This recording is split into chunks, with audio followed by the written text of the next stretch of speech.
Good evening. Good evening all. How are we all?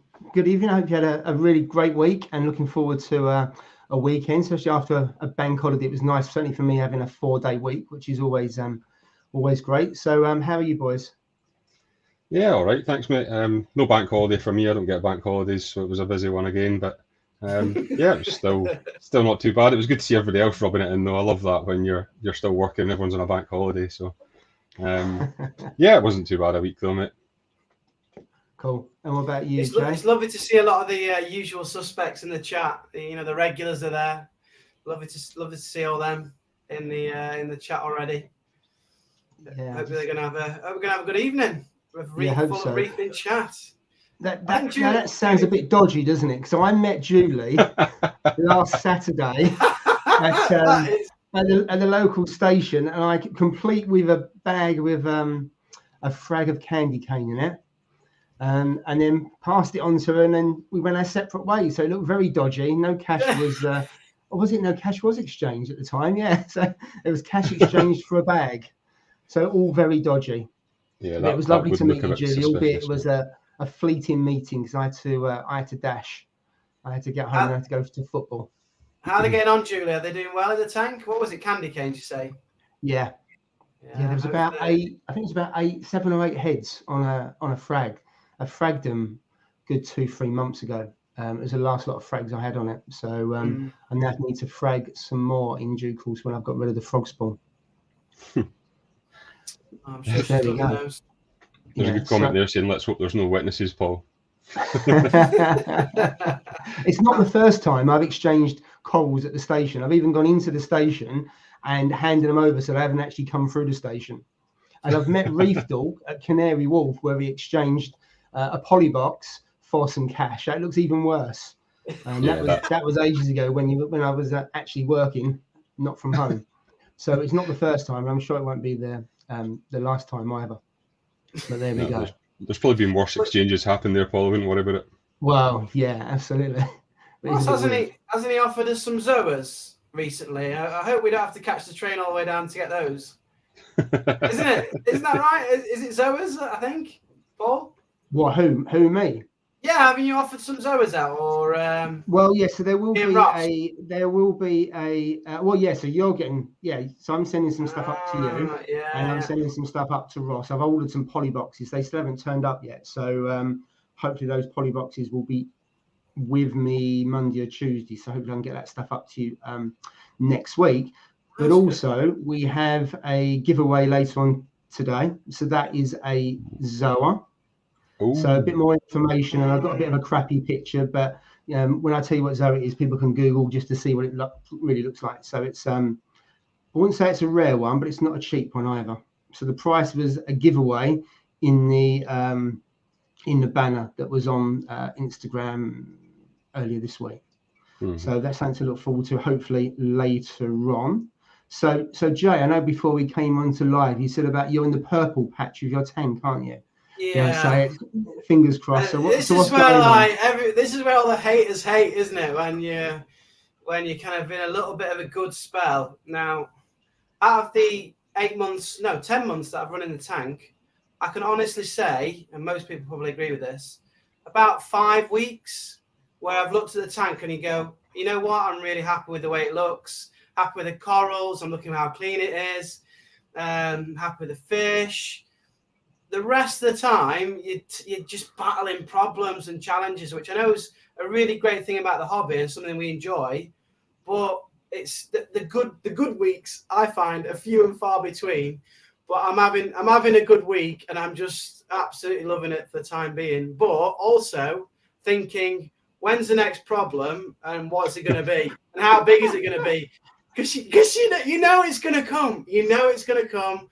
And you're just hoping that it's nothing too serious. But I couldn't be happier with the tank at the moment in the way that it looks and the way that it's going. Yeah. But people don't want to hear that. Like even when you post if you post a YouTube video, you go, "Oh, my tank's doing well." No one gives I don't want to swear, but no one cares. No, they don't. No, they want to watch the issues and the problems. Which, to be fair, I've had quite a few. It is weird, that isn't it? That when my tank has crashed, or I've lost all my fish and stuff like that. People go, great, let's watch this to see what that idiot has done. It's going well. Oh, I tell you what, I bet you they're making it up. Not really. We're just seeing the good side of the tank, not the other. So it is a bit weird. Speaking of tanks going bad, Jay, I don't want to scare you, but your tank looks like it's sitting at a hell of an angle on this picture. I don't know if it's just the camera or not. Yeah, I think it's just the there you go. Yeah, it looks like it's sitting at a crazy angle. It looks even worse now. I think it's the laptop's not on a level thing. Ross, don't spoil it. I was doing well. I'm just worried that your stand's going to collapse, mate. That's all. You know what, actually, and this is weird, I actually had a dream or a nightmare 3 nights ago about the tank leaking, bursting open. Oh, no. And then in the morning, seeing it on my camera, and then seeing it in the morning, just without the coals out of the water. But I hope that doesn't happen. But I have a premonition there. I don't know. Hopefully not. I really hope that doesn't happen, mate. Most of the time, I just look at Instagram and I just think, oh, their tank looks amazing. Their tank's so much better than mine. You know, we all do that, don't we? We think everybody else's tank's better than ours. Yeah. Especially Nano Reefer. He's making me sick at the moment with his 250. That's stunning, isn't it? Yeah. It's incredible. Yeah. It's so good. Even under the whites, it's just like that is an incredible tank. That's the key, isn't it? When a tank's under whites, if it looks good then you know it looks really good, because as we've discussed before, when you've got the blues on, you can hide a multitude of sins there, can't you? As Ross found out with when he turned the whites and you realised there was a little bit of algae. A little bit. Yeah. Well, for 3 months, as you probably know, I've had quite dark blue spectrum on the video. And that's because I've got issues and problems. You know, you are a little bit ashamed of it, to be fair. I know we all go through them, but I had horrible cyano. Absolutely horrible cyano. But I've sat it out, and it's taken about 2 months, really, to sit it out. But it has almost gone. There's still some there on the power head and stuff. It's weird, but it's on the power head. I've got the spirit. I've got whiskey out. Got some whiskey out.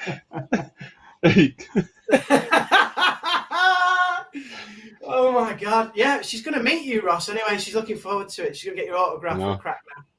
It's going to be it's going to be my highlight of the year, to be honest with you, mate. I'm already looking forward to it. And Crack now. Keep your hands off my wife. Yeah. So. Yeah, go on, the tank's looking great, actually, Jay. Even your last video, it looked fantastic in that as well. Yeah. So thank you. Yeah, I really like it. It's nice. I know there's a lot of people done that, actually. In your video or whatever, just say, you know, your tank looks nice. I appreciate, Ross, when you say that, because it means a lot. We put a lot into the hobby, don't we? Yeah. And it's nice when we get the praise as well as the, you know, support as well. It's good. I'm loving it. I'm just really, I think with the nano tank, I don't know what other people think in the chat, but it's hit the 10-month mark, and it just seems to be a good time for maturity of the tank and things just settling in. I know Ross, you're approaching that now as well. Well, the 10-month mark.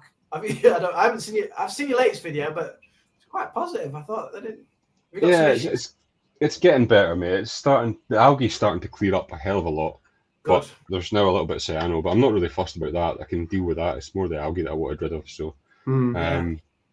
It's definitely a lot better. There's still some left though, which I'm hopeful will disappear soon. I mean, it's pretty much turned grey now, so it's dead. You know, I just need to actually scrub it all off and get it out. But I mean, the filter floss on it, I don't even know if I've got it still kicking about to show you. I kept it actually here, but the filter floss on it is like caked thick with algae every single day. So I'm changing it out every single day.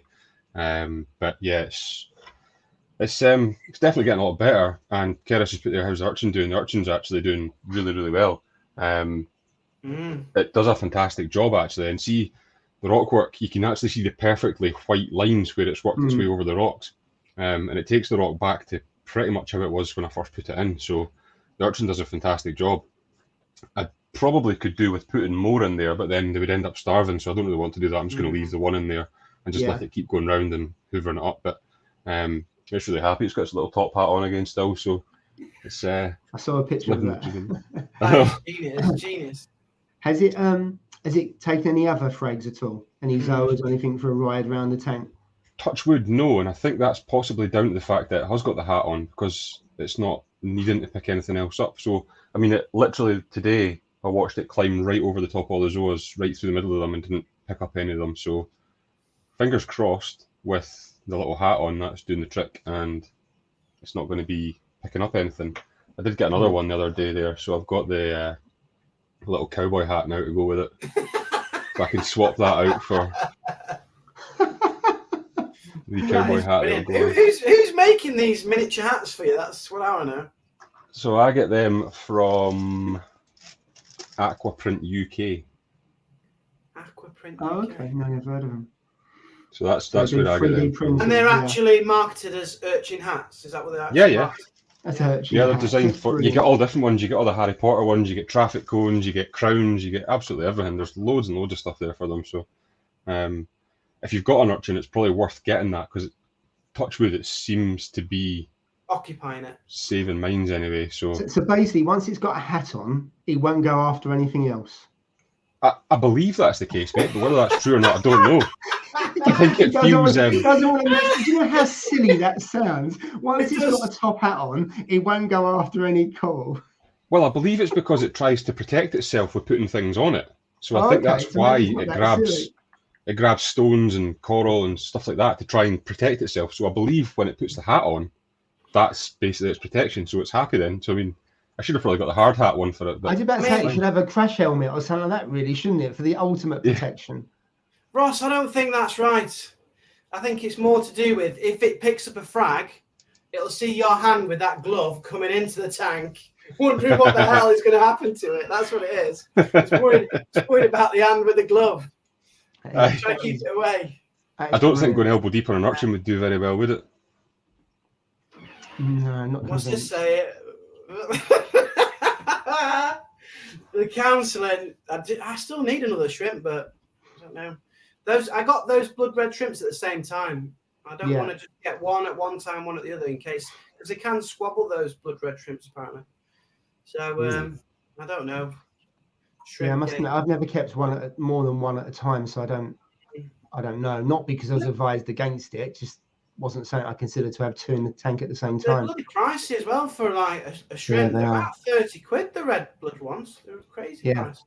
Unless you go to Nessie's, in which case you get a 10% discount and it's cheap up there as well. Ross, can you plug it? Extremely cheap up there, mate. In fact, hang on a minute. I'll go one better than that. Let me just take a drink out of my Nessie's Lair mug. Oh yeah. I think we're gonna call you Del Boy Reefer from now on. I tell you what, he's up. And just when you got to put it down, you can sit it on your coaster as well. So let's give him. Yeah, look at that. Look at that. That is really good. So I can set my coaster down there, have a wee drink. That's the way to do it, mate. So yeah. There's the plug. Bearded Reef 10, you get 10% off Nessie's Lair.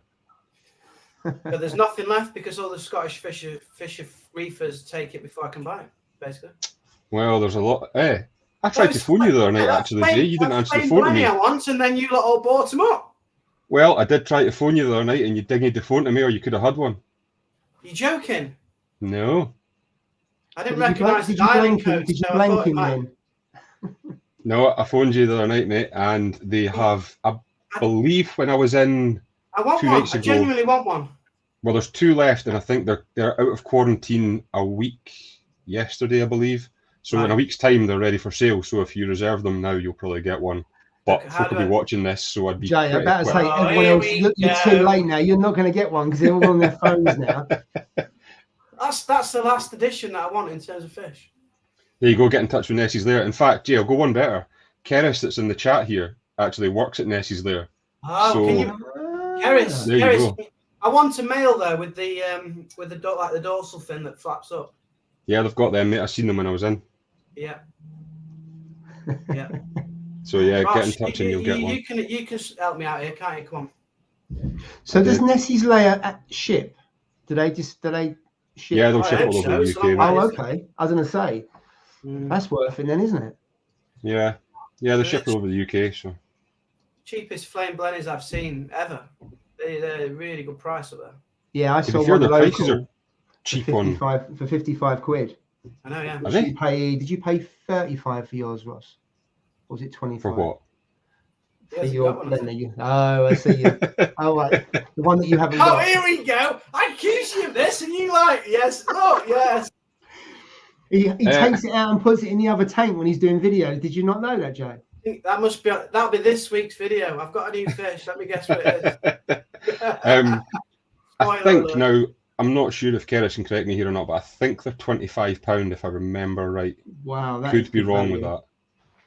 But I'll have one. I'll have one at £25. Absolutely. But yeah, I think there's 2 left that aren't reserved. So yeah, is it eating? They're eating pellets, aren't they? Well, frozen. I think they're eating frozen, mate. Yeah.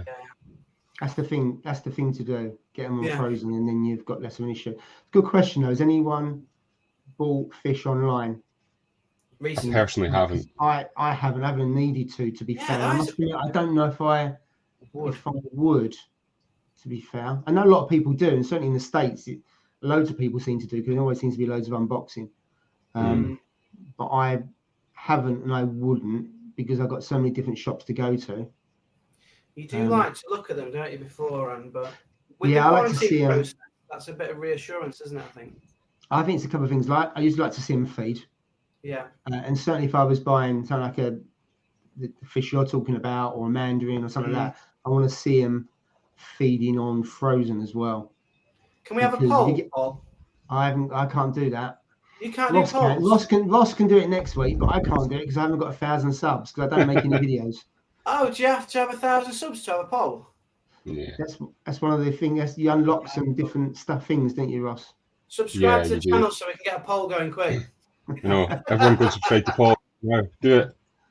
Yeah. Or just in the chat, would you buy a fish online? Because I haven't, but yeah, I might be tempted with this next one. There you go, Jay. Just message the shop. Message the shop, and Jamie will sort you out. Oh, thank you so much. I'll do that after this live stream. I'll message. Is there email on the website? I'm guessing, yeah. You could message them either on Instagram or on Facebook, mate, to the actual page. Yeah. It's probably the easiest thing to do. That'd be good. And that'll be my final fish before I have to have an upgrade, I think. Upgrade's got to be coming soon, is it not? Yeah, start of 2022. That's what I'm aiming at. Nice. Any ideas what you're thinking of? I want a 300. We've decided on a 300. I don't know which one, but I want a 300 because that's, to me, I think it means only buying one more radian. Yeah. Go with the other one. So what is that, a 3 foot or a 4 foot, Jay? It's a 3 foot. Is it? I thought did you say a 300? A 300, yeah. Is that 3 foot? Oh, no, a minute. Yes, 3 foot. Because the 250 is the one that Nanotank Reef has got. So it's 3 foot. The 300, I think it's just front to back. It's a little bit, I think it's 2 foot. So it's the same size pretty much as the DD Reef Pro that I've got. Though I think the actual tank is a little bit deeper. But it's a nice. The only thing with that is, do you get? I think the sump is obviously in the cabinet. Do you get a dry area on the 300? I don't know if you do. I think you do. In the 250, which in 300 is just a beefed up version of that. Right. So I think down the right hand side. Yeah, because I thought you've got the sump and then you've got a dry area, but there's no partition. Yeah. Whereas on a no, you're right. There's no partition. I know a lot of people do because that way at least you can keep it separate. If you've got any spillages from the sump, it's not going all over your electrics.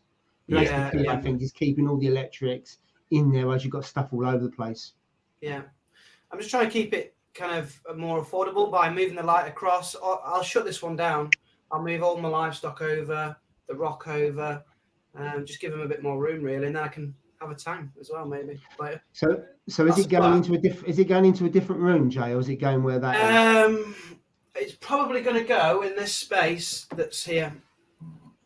Okay, so you could get it set up. You can get it cycling and settled before you move stuff over, because you do see people shutting the tank down, swapping everything over, and then having problems with some of the corals and everything else. So at least you can let the tank settle down and give it a cycle and just take a little bit of rock out of there to provide it so you got some biomedia in there and everything else, and it can cycle pretty quickly. Yeah, thank you. Yeah, that's the plan, I think. Just leave it cycling for about 6 weeks, something. Yeah. There's a good shout from DC Reefing for the Waterbox Marine X 90.3. It's 322 litres. I'm not precious about which brand. I just want that's the sort of size I'm looking for. So that's actually that fits the description. Yeah. Just going to go back a little bit because there's a few comments in here in relation to buying online. So, I wanted to know that. Yeah. Galgate says he hasn't got any alternatives. We know because he doesn't have any LFS. Yeah. Had some bad times. He does buy his fish. Has he had any problems buying fish online? Well, he says bad times, unfortunately. So I suspect he's had a mixed experience. But right, okay. Galgate, if you put it in the bottom, what problems? And I'll get to it in a minute. DC Reefing from Abyss. Bought online a few times. You think it'd be stressful, wouldn't you, for them? That's the thing. But the thing is, though, as long as they're settled, because let's face it, fish are shipped halfway around the world. Yeah, that's they end up at TMC. Yeah. And then I don't know how long most of them go to TMC. Some people obviously import them direct, like Nessie's there. I think he obviously ships them in direct. But quite often people go to TMC. Then obviously they take them from TMC or whatever to the LFS. Then they'll go in there and then they'll go out wherever. So I suppose if they have been shipped already and the second journey, it's the second time that isn't that far from TMC, it is going to be stressful, but probably not as stressful as it was when they came into the country, I suspect. Yeah, absolutely. Yeah, they've been on planes or ships or whatever. Yeah, I would imagine, wouldn't it? So yeah. And then chucked in the back of a lorry, and they're probably used to, they're probably happy to bloody get there in the end, aren't they? Really? Yeah. I know. So just changing the subject before I move down further. So Salty Vegas. I've got a roll of dotty backs. I've never had a dotty back, but I heard they can be quite aggressive. I've got a Royal Grammar without any problems whatsoever. So I personally go for a Royal Grammar, although I don't know too much about the skunk dotty back. But dotty backs don't always have a good rep. Although I'm sure there's some people here that have got dotty backs and they're fine. And also, what's that? A water box 25. So what kind of dimension is that? Because yours is it's 25 gallon, isn't it? So mine's is a 15, mate. It's a 25 that he's got. 25. So that's what, just 100, over 100 litres, isn't it? 110 litres. About 100 litres, ish. Yeah. So nice size, that is. Yes. Yeah. It's the top end of a nano, isn't it? Yeah. I do like a Peninsula tank, whether it be a small nano like that or the bigger ones. In hindsight, that's the one I wish I'd went for, as a 25 rather than 15, just for that little bit extra space. Yeah. Would it still fit on that desk though for you? Yeah, it would have. It would have. On there, I probably would have had to have reinforced it some way, I'd imagine, because I'm kind of on the limit of what that desk can take just now. So. Yeah. Would you keep that one as well as run a new one, Ross? Or would you definitely. Down? Would you? No, I'll be keeping that one running. Yeah. So what, you have two going? Yeah, so just so I can get the other one up and running, get everything right, and then I might end up keeping two of them running, or I might just use the little one for a frag tank or something, but I'll definitely have two tanks. I've noticed, even having that little crab tank I've got there, the benefit of having a second tank, even for floating bags, for stuff like that, it makes it so much easier because both tanks are set exactly the same temperature, and so having two tanks is a hell of a lot easier, especially if you've got issues with something. You can literally scoop it out and chuck it in another tank, and it makes things a bit easier for me anyway, I think. Plus the maintenance side of things, we're having, that little tank there takes nothing to run, so when I do got a bigger tank, it's not much more effort to keep that one running as well. So especially as it'll be nice and established as well. So you could use that as a, not a quarantine, but an observation tank if you wanted to before putting in there. So you don't put copper in there because obviously the corals won't like it, but you could use it, put your fish in there first, observe them, see how they're going, and then move them over. And you could do that with corals as well, to be fair, so that you watch what you bring in, just in case there's anything a bit dodgy on that comes in. So that would help. Certainly if you go to a bigger tank. I've done that before with corals. I'll put them in sometimes in the other tank before putting them in the main tank. A lot of people are doing that now with corals, the observation tanks, just purely based on things like flatworms on torches and all that kind of stuff that you're not necessarily going to notice them straight away, so you can put them in there for a couple of days and keep an eye on it, I think. Yeah, absolutely. I've seen more and more posts where people are getting flatworm coming in on torches, and when you look at the price of torches, and quite often people adding the torch that comes in, they've got loads of other torches, quite often that's nearly $1,000 worth of stock, that potentially, and you think the hassle, you have to pull it out, you've got to dip it and then put it back, and the amount of time that takes, that's for rather than observing in another tank. But of course, you've got to have it set up and everything else. But totally makes sense. Just a couple of suggestions here on tanks. You already mentioned about the water box. Thank you, DC Reefing. Appreciate that. Thank you. Yeah, you got the 350, which is the tanks. I like water. Yeah, you got the 350, which is the same as what Steve's got. Yeah. I think that might be a bit big for this room. That's all. I know it's only 50. Yeah, that's a 4 foot, and then if you go for this one, which backshift reef is going, that's a 5. I'm sure the 1500 is a 5 foot tank. Yeah, because I think the 1500 relates to 1500 millimeters, is it not? Yeah, I think so. Yeah. That's the dangerous this hobby. You just keep buying stuff, and you have to keep going bigger and bigger. It's just like an animal for money, isn't it? It's an absolute animal for money. But the thing is, as well, I think Ross, we've done the hard bit, because next time we'll have seeded biomedia, we'll have seeded rock.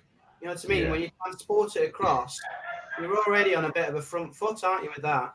Whereas when we, like everybody, when you first start and you've got sterile sand, sterile blooming rock, and you put in brand new Bible, you've got nothing there, have you? It's so. I mean, I think we're still going to get that ugly phase and so on, because you're still going to have lots of new rock, you're still going to have new sand, you're going to have new everything. So you're not going to get away from that, but you'll still be able to move some media over. You know, if you're swapping, you can swap some of the media out for newer stuff and move them across. So yeah, you will get a bit of a head start with that, but I don't know to how great a degree it will be. I think we'll still go through ugly phases. We'll still get algae. We'll still get all the stuff that new tanks get. But I totally agree with what you're saying. I think it all depends for how you set it up. So for instance, I've seen people set up a tank and it'll take, and I've done it before, 11 weeks before I put the first like fishing, lights off, and you build up and you ghost feed, and I had hardly any ugly stage at all. But the offset is you don't get the tank going from day one. Yeah. So there's a trade-off on there, and I decided just to go patient, and it worked out really well. I've had hardly any algae in the tank whatsoever from that ugly stage. Has been minimal, some diatoms and a little bit of green hair algae, and that's it. And the tank's now, how was the tank? About 17 months old.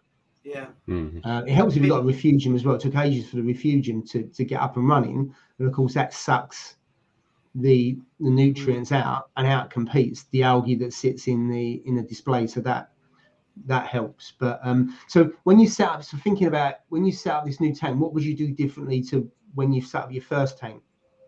I don't know if I'd use Dr. Tim's, because I used that obviously the first time round, and the cycle at the end was a good cycle, but I messed it up. Even though I followed the instructions, I swear to this day, the instructions on that ammonia bottle are still wrong.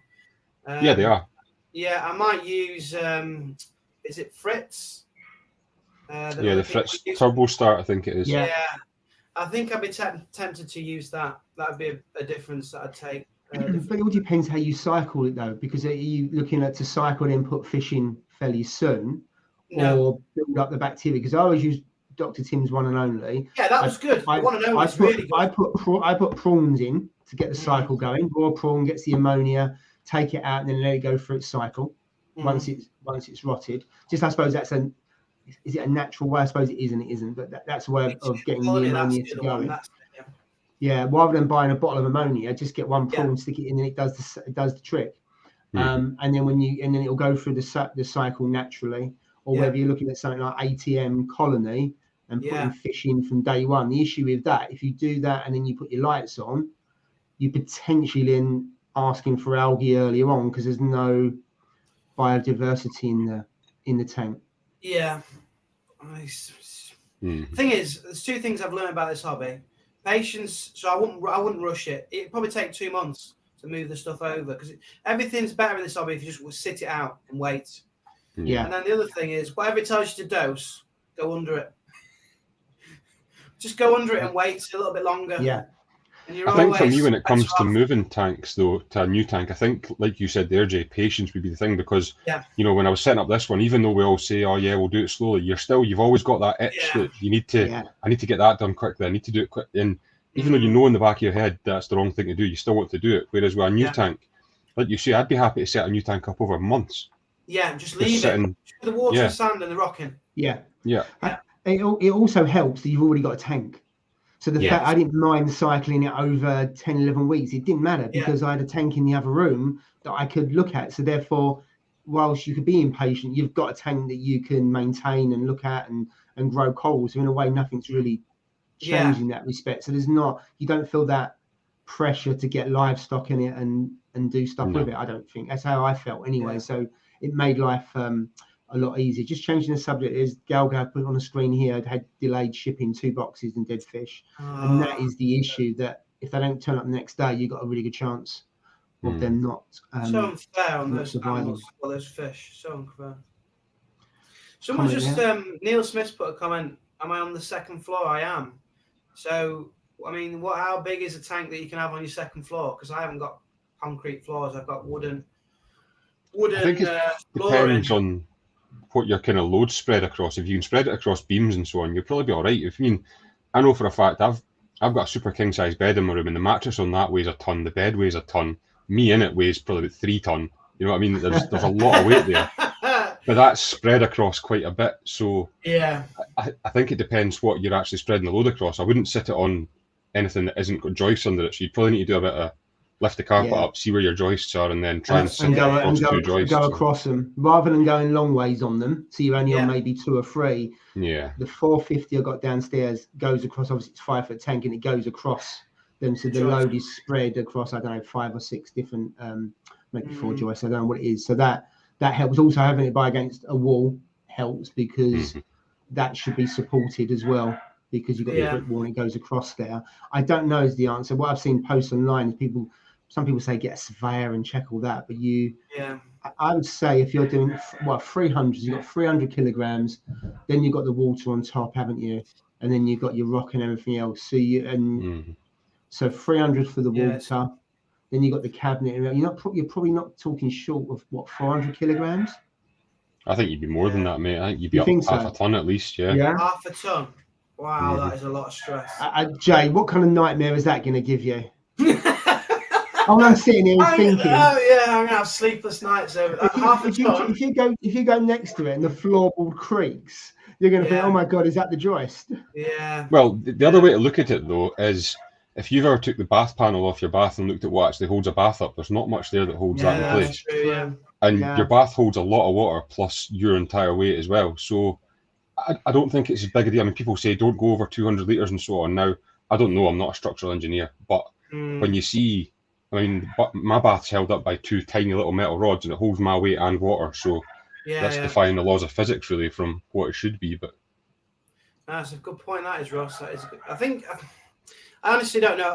I've chose the 300. That's what I've decided on. I just need to do a bit more research into the suitability and positioning of where to put it, really. Yeah. Just a few comments from earlier on. ATM colony is quite popular. Yeah, I've heard that's Black really hole good. reef, using it, put the fish in and then leave lights off for 4 months. So there you're not encouraging the algae, and then obviously you can get the biodiversity and everything else that comes with it. Different choice there. Sea chem, stability, and bright wall start. There's so many different variations now. I think they all work. I mean, the key is follow the instructions, because I've seen people have problems with ATM colony before because they didn't follow the instructions. So that's on that. I'm just going to go back up because there was one about nutrients. Oh, have you got dogs? Yeah, dogs in the kitchen. It's not happy being in the kitchen, is it? I reckon he wants to go out for a walk. I can hear it. She's been out for a walk already. Just that everyone else has gone out, so she's on her own. Oh, she wants to be on the live stream. Yeah. So just a question here. What do you guys do for nutrient control? So I'll Absolutely go to you nothing. first. Not a thing. I literally just do my weekly water change, and that is me. And you do filter floss as well, don't you, to take out? Yeah, so sorry, I've got mechanical, filter floss is my first stage, then it flows from that first chamber. Now, I used to run activated carbon, I've not got that in now, and I don't even know if I'm going to put it back in again, because I didn't really notice a massive difference with that, to be honest with you. Then I've got bio balls, I've got 8 bio balls in the 15-gallon tank, and that is it. Yeah. I don't have a skimmer or anything, I just do a 10-litre water change, which is a 20% water change every week with Droplet Marin Pro reef salt, and I'm not lying when I say my alkalinity stays between 7.9 and 8.1 solid right the way through. And a lot of people have said that they can't get that with the Tropic Marin Pro Reef Salt, and I don't understand why, because I'm not doing anything different from anybody else. And mine seems to sit stable. Now, I've only got a couple of torches and a couple of LPS in there. There's nothing massive that's going to draw that down. But people are saying they can't reach that value with the Tropic Marin Pro Reef Salt. So I don't know why. But long story short, I don't really do much to my tank, to be honest. It's a super simple setup, if you want to use that expression. But it's regular though, isn't it, in terms of water changes every week, change of floss, and then you've got the bioballs in there, and then I'm assuming you feed pretty much the same amount, even though there might be a bit of variety, so you know kind of what nutrients are going in, and you're not overstocked on your fish, so therefore you can keep control by not having too many fish in the tank. And it's took me the best part of probably, I would say, 6 months to get that right balance between feeding the right amount. And you know, I put in a kilo of bioballs to start with, which was a massive disaster.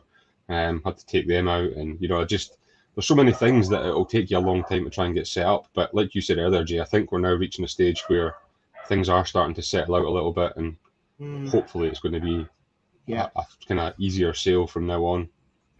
Absolutely. And so, Jay, what do you do for nutrient control? So I'm gonna say a swear word.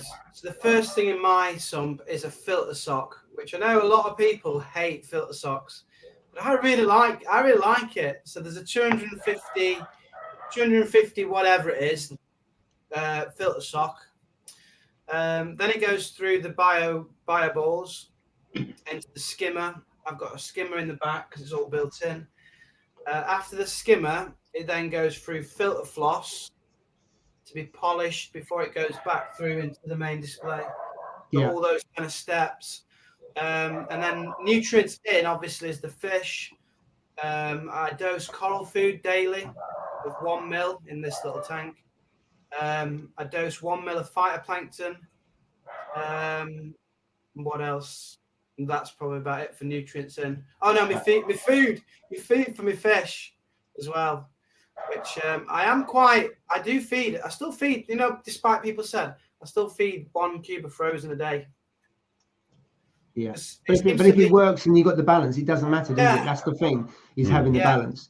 Yeah. So on the tanks I've got 3 tanks that run fairly different. So on the 450, I use NoPox and the MaxBet bioballs, and they're filter socks as well, because that's a Red Sea tank that comes with that.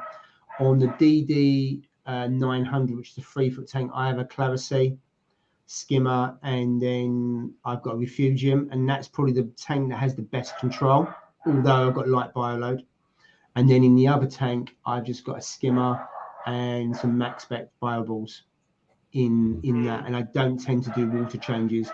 I find on the Red Sea Reefer 170, I'm going to have to do water changes on a regular basis because the bioballs are not enough. And on the 450, I'm just about to put the rower phos in because I need to control the phosphate's gone out of control a little bit.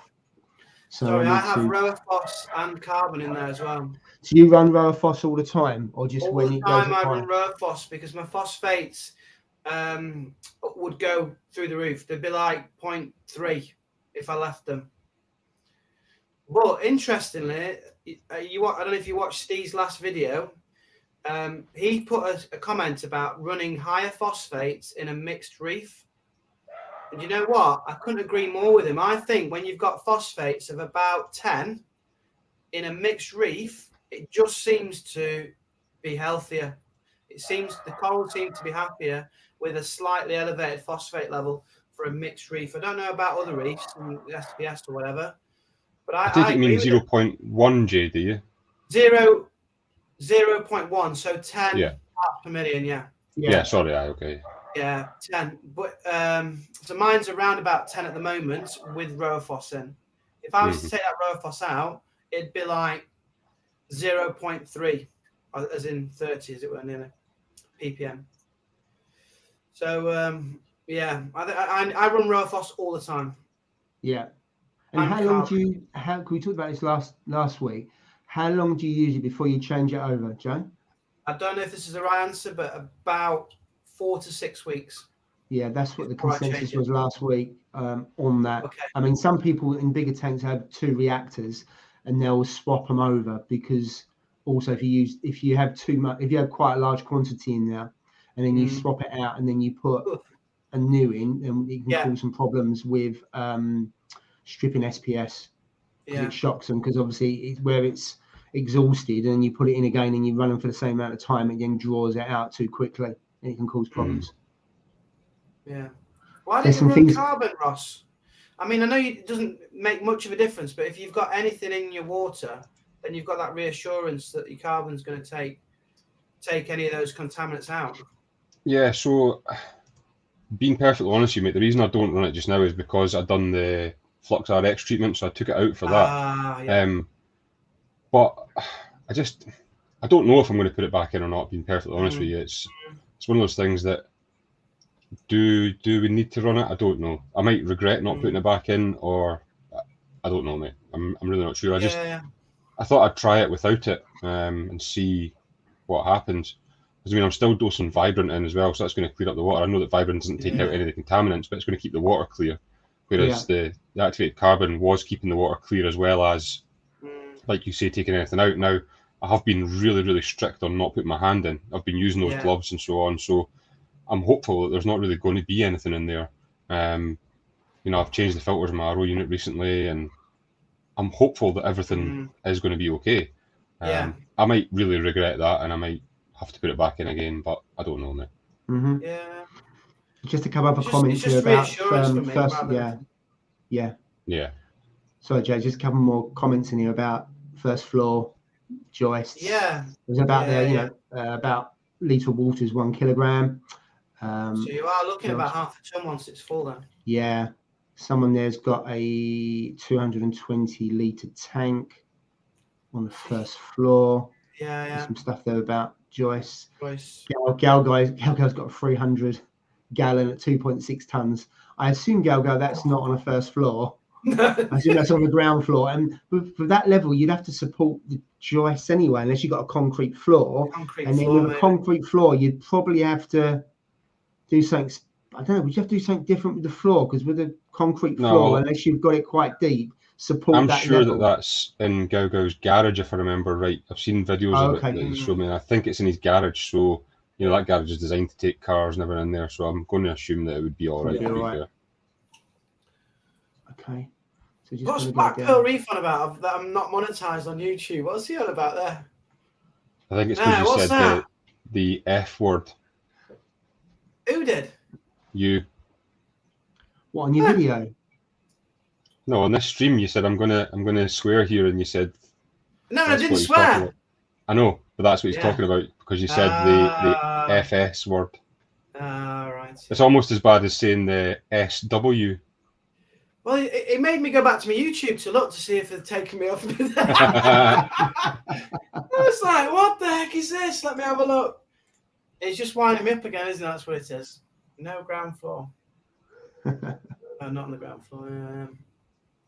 Yeah, so just talking about carbon, that's why I run it, just for the comfort blanket. It doesn't really do anything, I don't think, but if I feel like if I take it out, then I worry that, you know, if there's anything in the water, that it might kill the corals. So I just leave it in there as a little safety blanket, really. Yeah, I think people. How often do you change it, Jay? So go on. That's about every 8 weeks. All right, okay. Longer than the rower phos. Yeah. I mean, carbon is used to take out stuff from the water that might be poison. If people have problems, they'll use carbon to, or if there's coral warfare, for example, people put carbon in there to help the toxins and other stuff.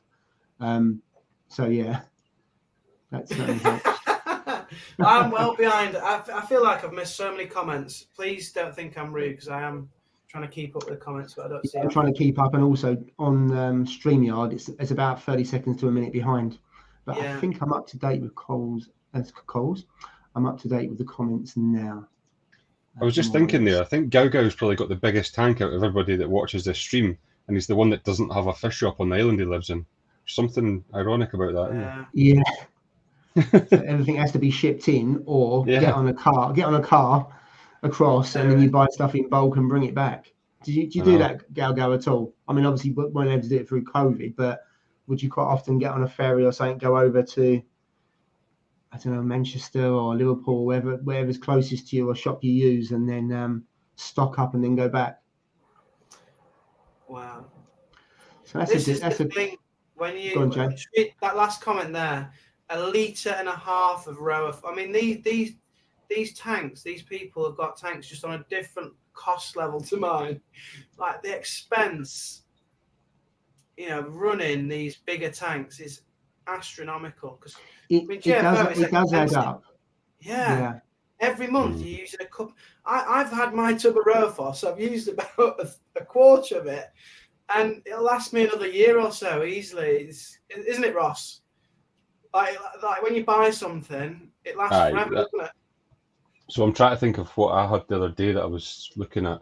There was something I had, and I was dosing like a milliliter at a time, and I'm thinking this is going to last me years. It'll probably run out of date before it was.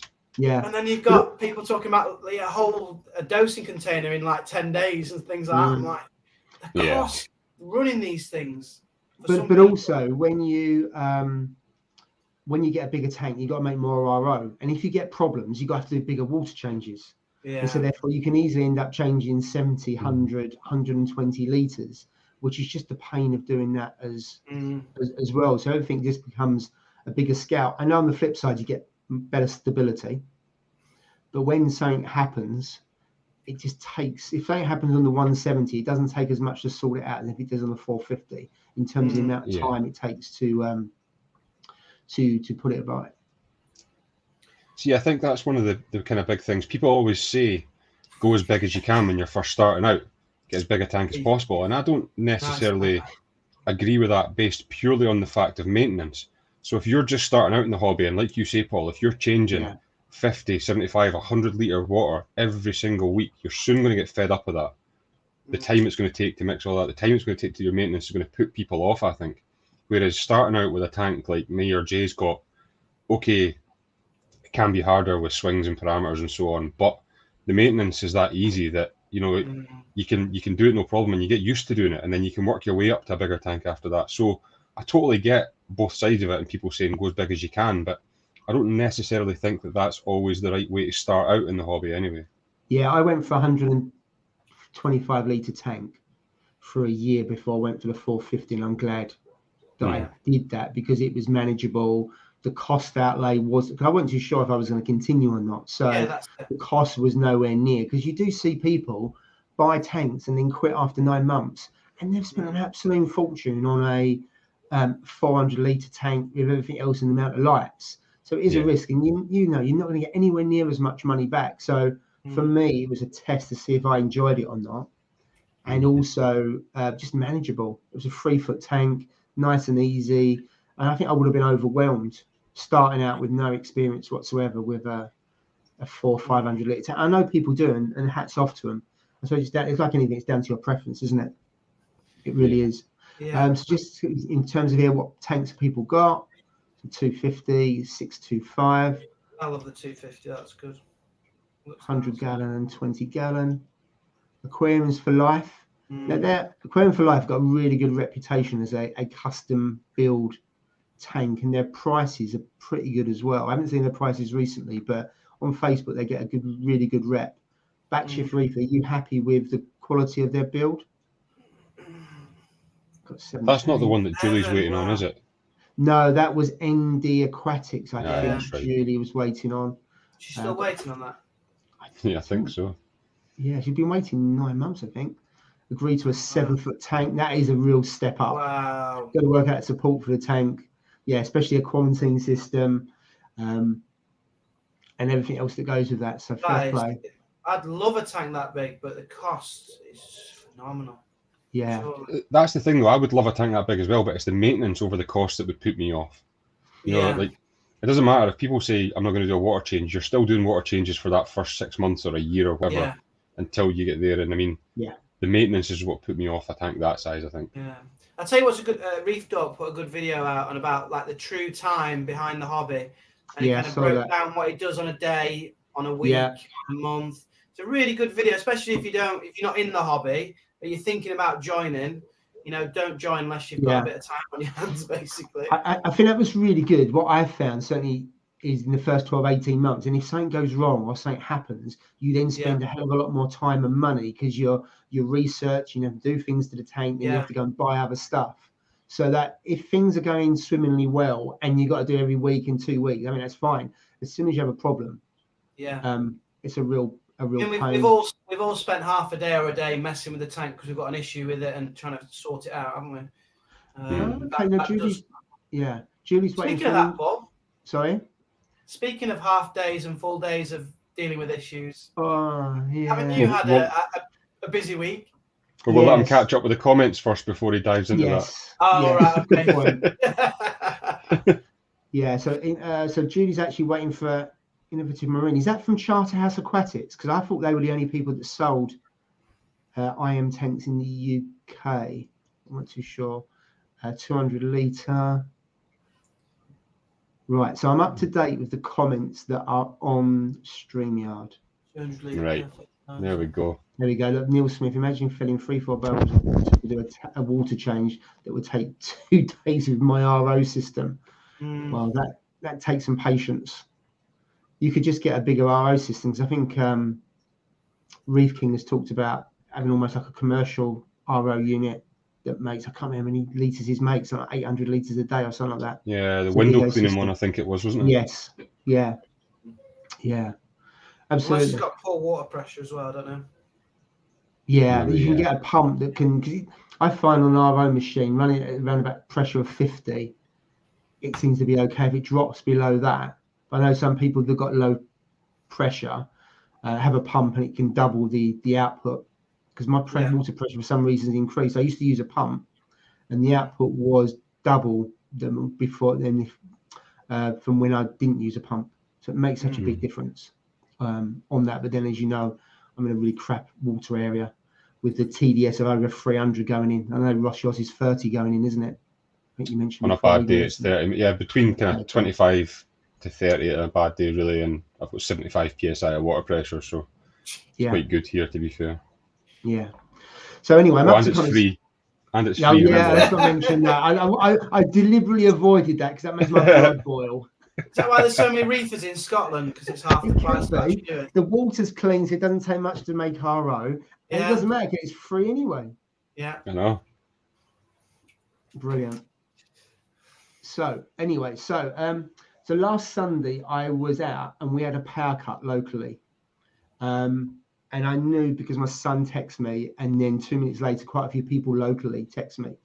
And then you're thinking, I was out about with Jill, my wife, and you think, what do you do? Do you go home? Or do you stay out? Now, I decided to stay out because in the 450, we've got, and funny enough, we was talking about this last week. So I was tempting fate when we were talking about redundancy, myself and Steve, with the people in the chat. So I've got Vortec with the battery backups, and they can last 6-12 hours. The temperature in the room, it wasn't a warm day, but it wasn't a cold day. So that lasted okay. And then what I have got in the for the other tanks, because the other 2 tanks in the garage don't have battery backups. So I've got, I don't know if you can see that, I've got these. Oh, yeah. So these are, you can just put batteries in there and they're air pumps.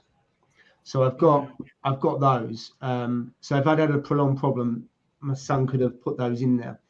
So it was out for about 3 hours in total. So that's fine. I've had a pack up before. It was overnight and I wasn't aware of it for 7 hours and everything was okay.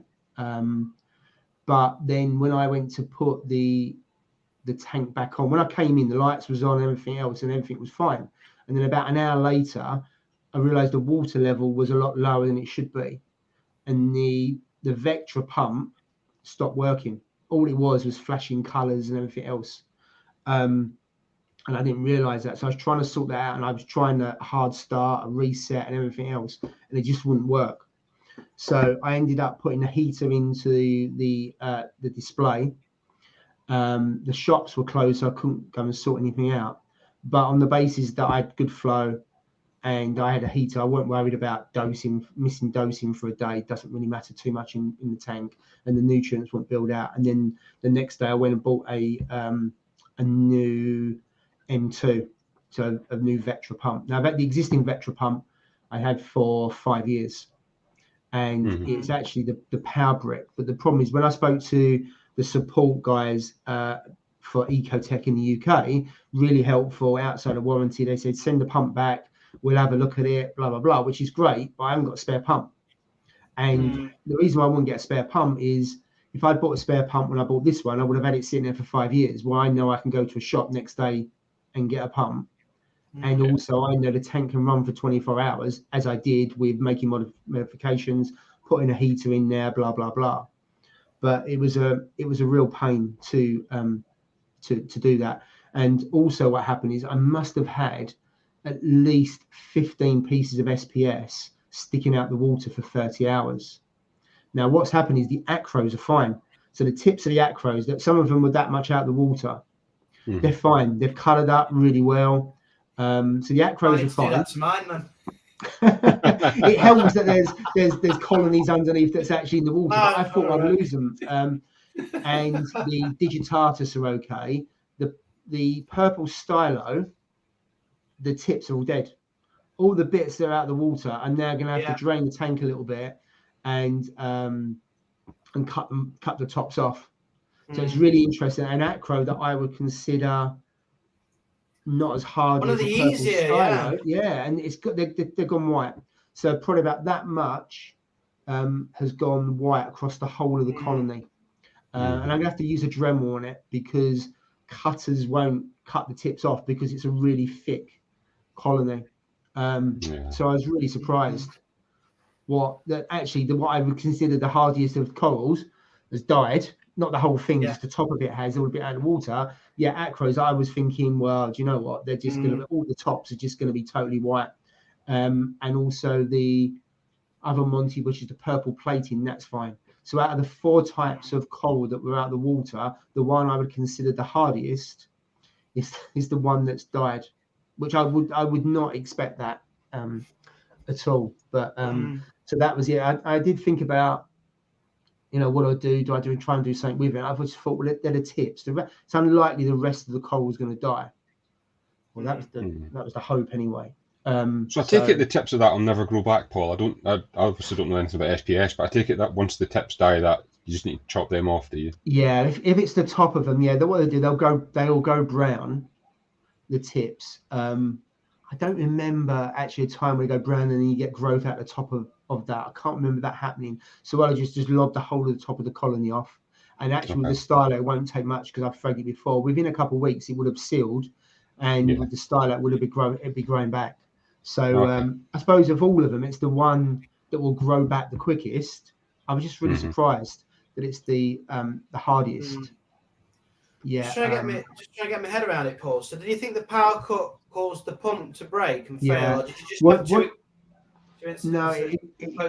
everything else was fine. So across the 3 tanks, everything switched on fine. It was a power surge. Now, Now what I think's happened is I've got everything on the apex other than that pump because the apex has a power surge in it, and I think the extension lead is the only one that I haven't got. I suspect it's a normal extension lead and the power surge. But then quite often the RCD would cut. Actually, I'm glad the RCD didn't cut because he would have cut the whole of that tank. So, but then, you could go in the garage and you could just flip it and it wouldn't have made any difference because that's just the way it goes. So I think that's why it was just a power brick that's just making sure that your tank's in kind of a power surge protector. So I think that's one of the lessons on that is I've swapped it after the extension lead that it's on because I've got 2 on the apex. You can have I've got 2 of the power plugs that have got 6 plugs in each. So it's 12.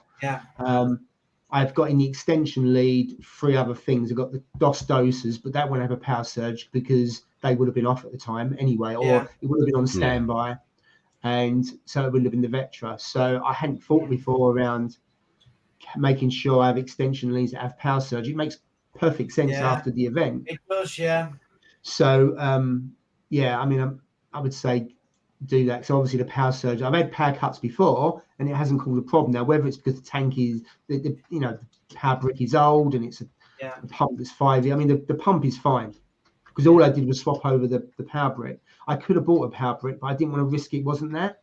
So I just decided to buy a brand new M2. So I haven't swapped it over yet, but I will. I will swap it over. But in 5 years, you got a good.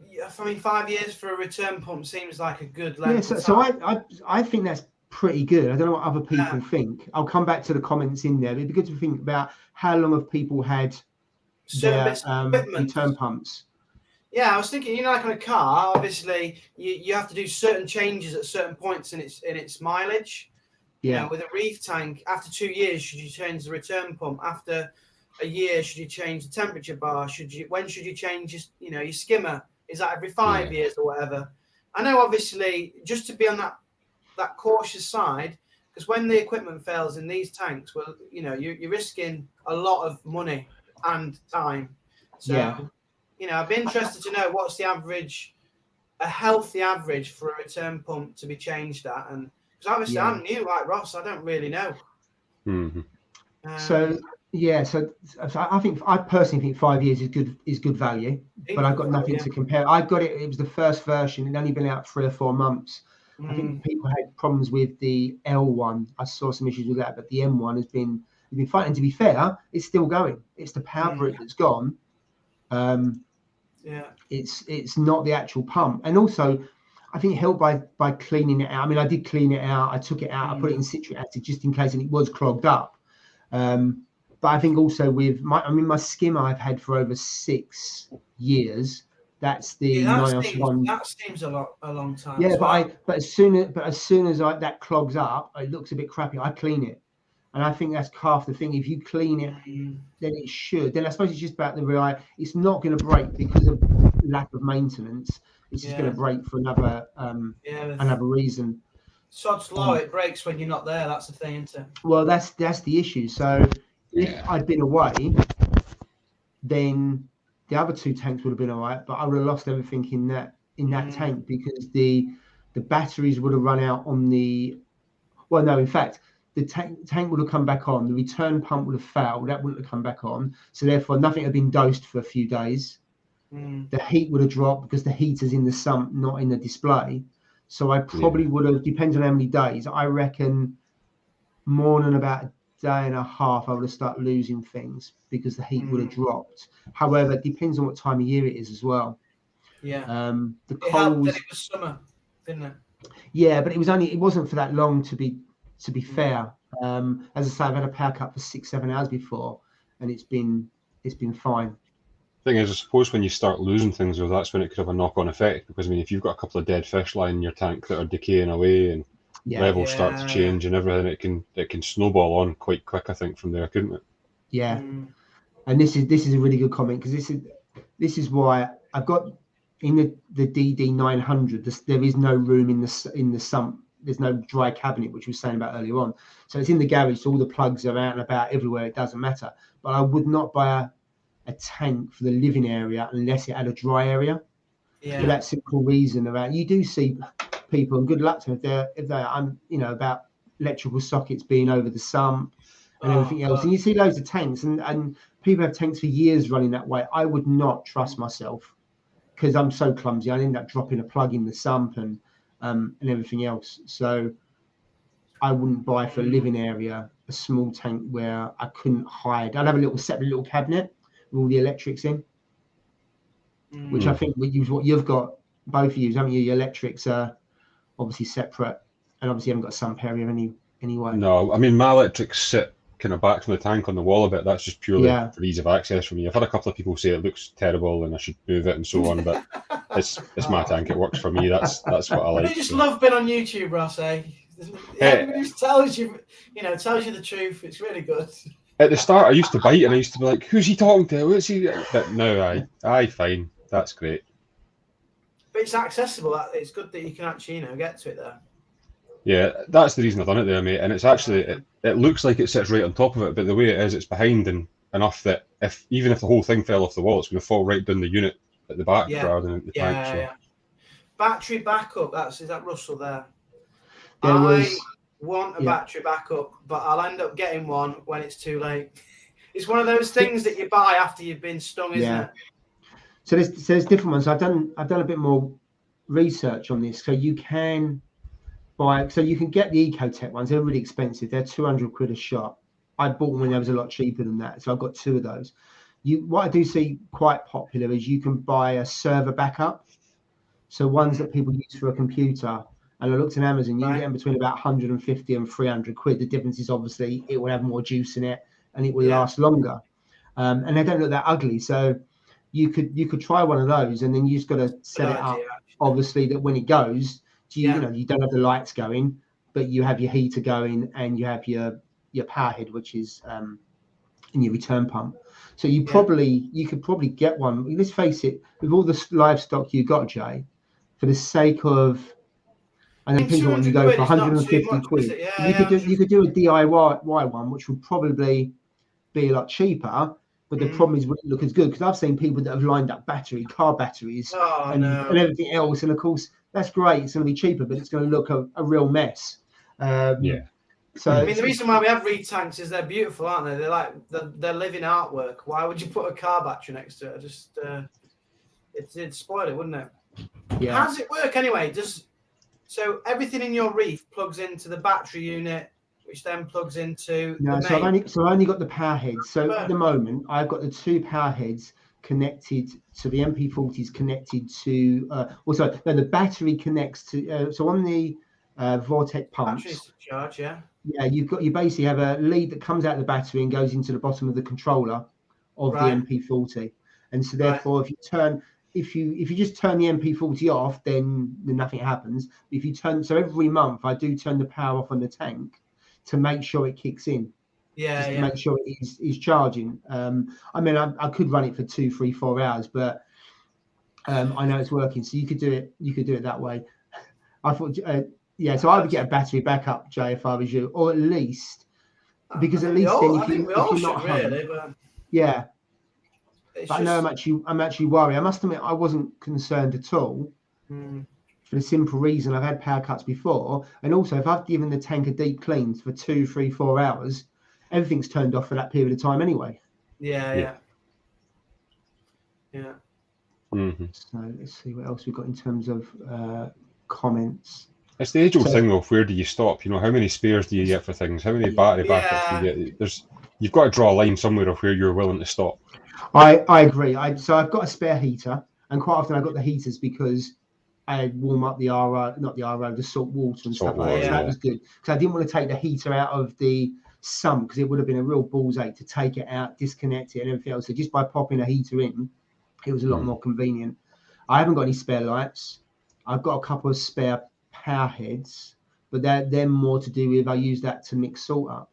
I don't think I've got anything else that's spare, probably because I know I can go to a shop the next day, and actually if it was an emergency I could contact Paul at AAC, and he's already said you can come down and you get. I know he's done it for other people. So if you've got good LFS like that, and most things you can wait until the next day to get things, unless you get something like fluke or something like that and you're in a real panic because you need some treatment for the tank, and time is of the essence on something like that.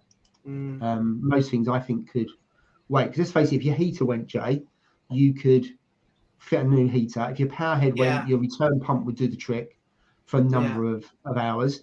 And if your return pump went, you got your power head and you could move the heater into your display. You both could do that. See, there's things you can do. The problem is when you're not there. That's the issue, isn't it?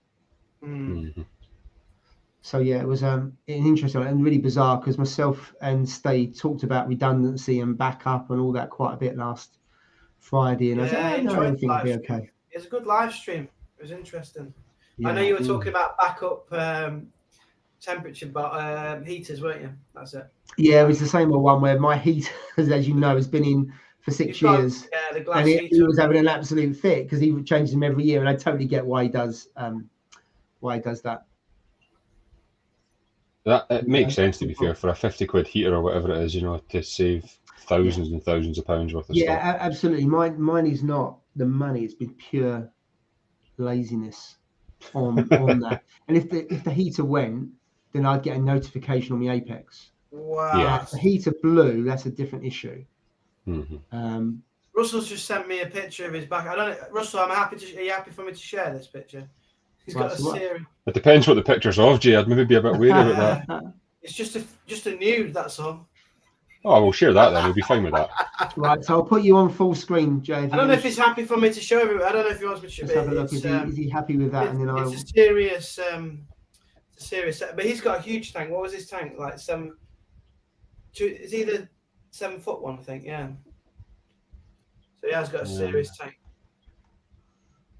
I can see how it works. He said because I didn't understand how it works, but yeah, the battery is kind of the middle section of the wire. Is it a DIY one or? No, it looks like a professional setup. To be fair, it's running off.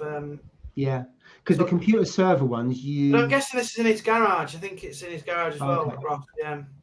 Because the other thing you'd have to do is plug the power sockets into, or or it either comes out the battery into the different power heads or whatever it is, or you've got to plug it in the other way. So you've got to connect it, and that sounds obvious. Yeah.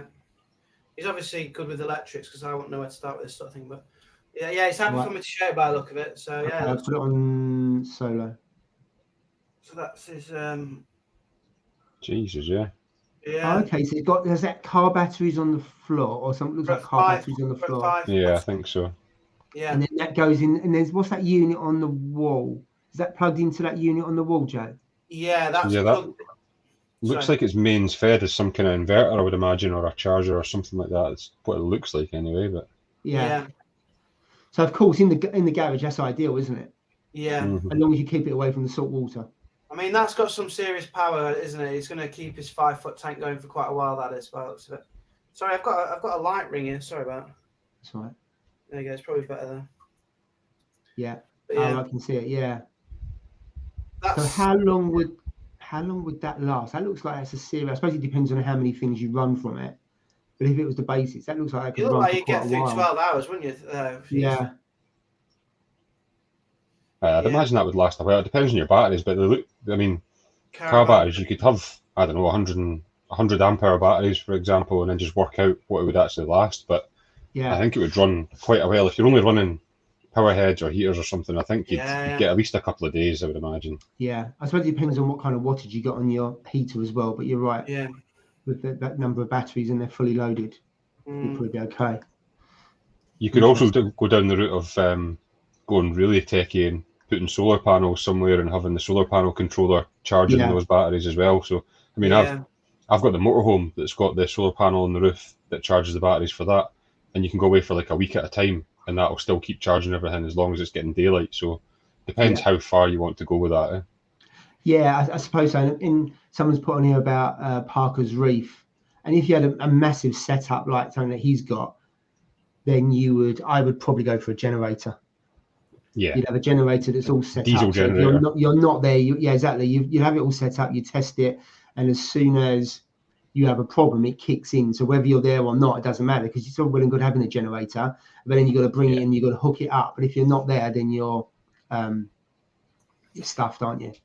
Yeah. Well, you just put in some kind of voltage sensing relay that would sense when that voltage is going to drop in your mains and then kick in straight away. I would imagine that's probably the way that those work.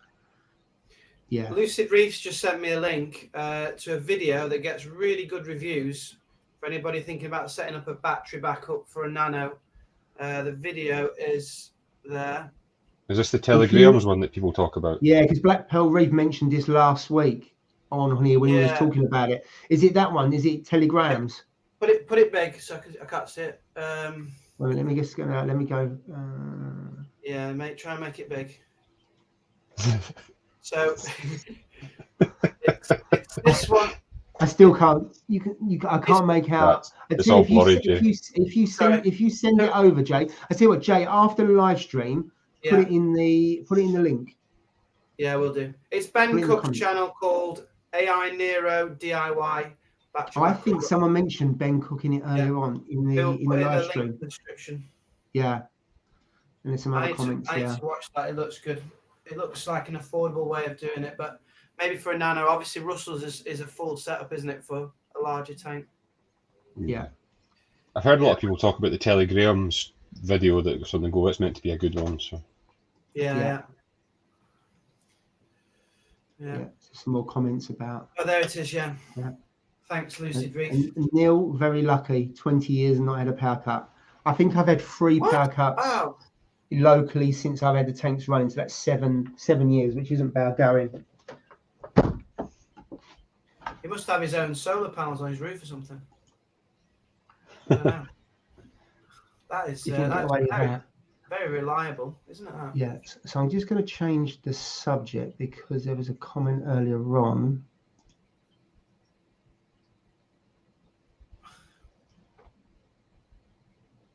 I must admit, I don't know what a tennis frag is. I think is it Tenuous? Tenuous. Oh, is it Tenuous? Tenuous, yeah. Could be. It must be. If it I'm is guessing Tenuous, I think we've got another teacher as well. So hello, teacher. Oh, a teacher, is it? I think it's a teacher, just by the kind of emoji. Ooh, teacher friends. We're all back at work, happy with the safety numbers. Yeah. Everybody else is happy because all the kids have gone back to school, so everybody's chuffed to bits now. Yeah, I think this is. So anyway, go back to the question. I would, if you had 8 branches and 2 are stripped, I would snip off the 2. Personally. I can't even get my tennis to do anything. I think it's the hardest coral that I've found. So has it done anything? I know it was brown. Has it grown at all, or is it exactly the same as when you got it? Not really grown. It's not changed colour. It's called a rainbow tennis, but it's just a brown bloody stick. It doesn't do anything. I don't know. But you didn't get the Foggy Day rainbow tennis, did you? What one? The Foggy Day rainbow tennis. Well, I've got the Stickman tennis. That that children's book. That's what mine looks like. But I'm gonna go see Christian at Signature Frags next week, and I'm gonna get some tips on SPS because he's not far from you, is he? Is he? No, he's on the road, about 20 miles away up the road. So he's going to train me in SPS because I need it really. Give me some tip.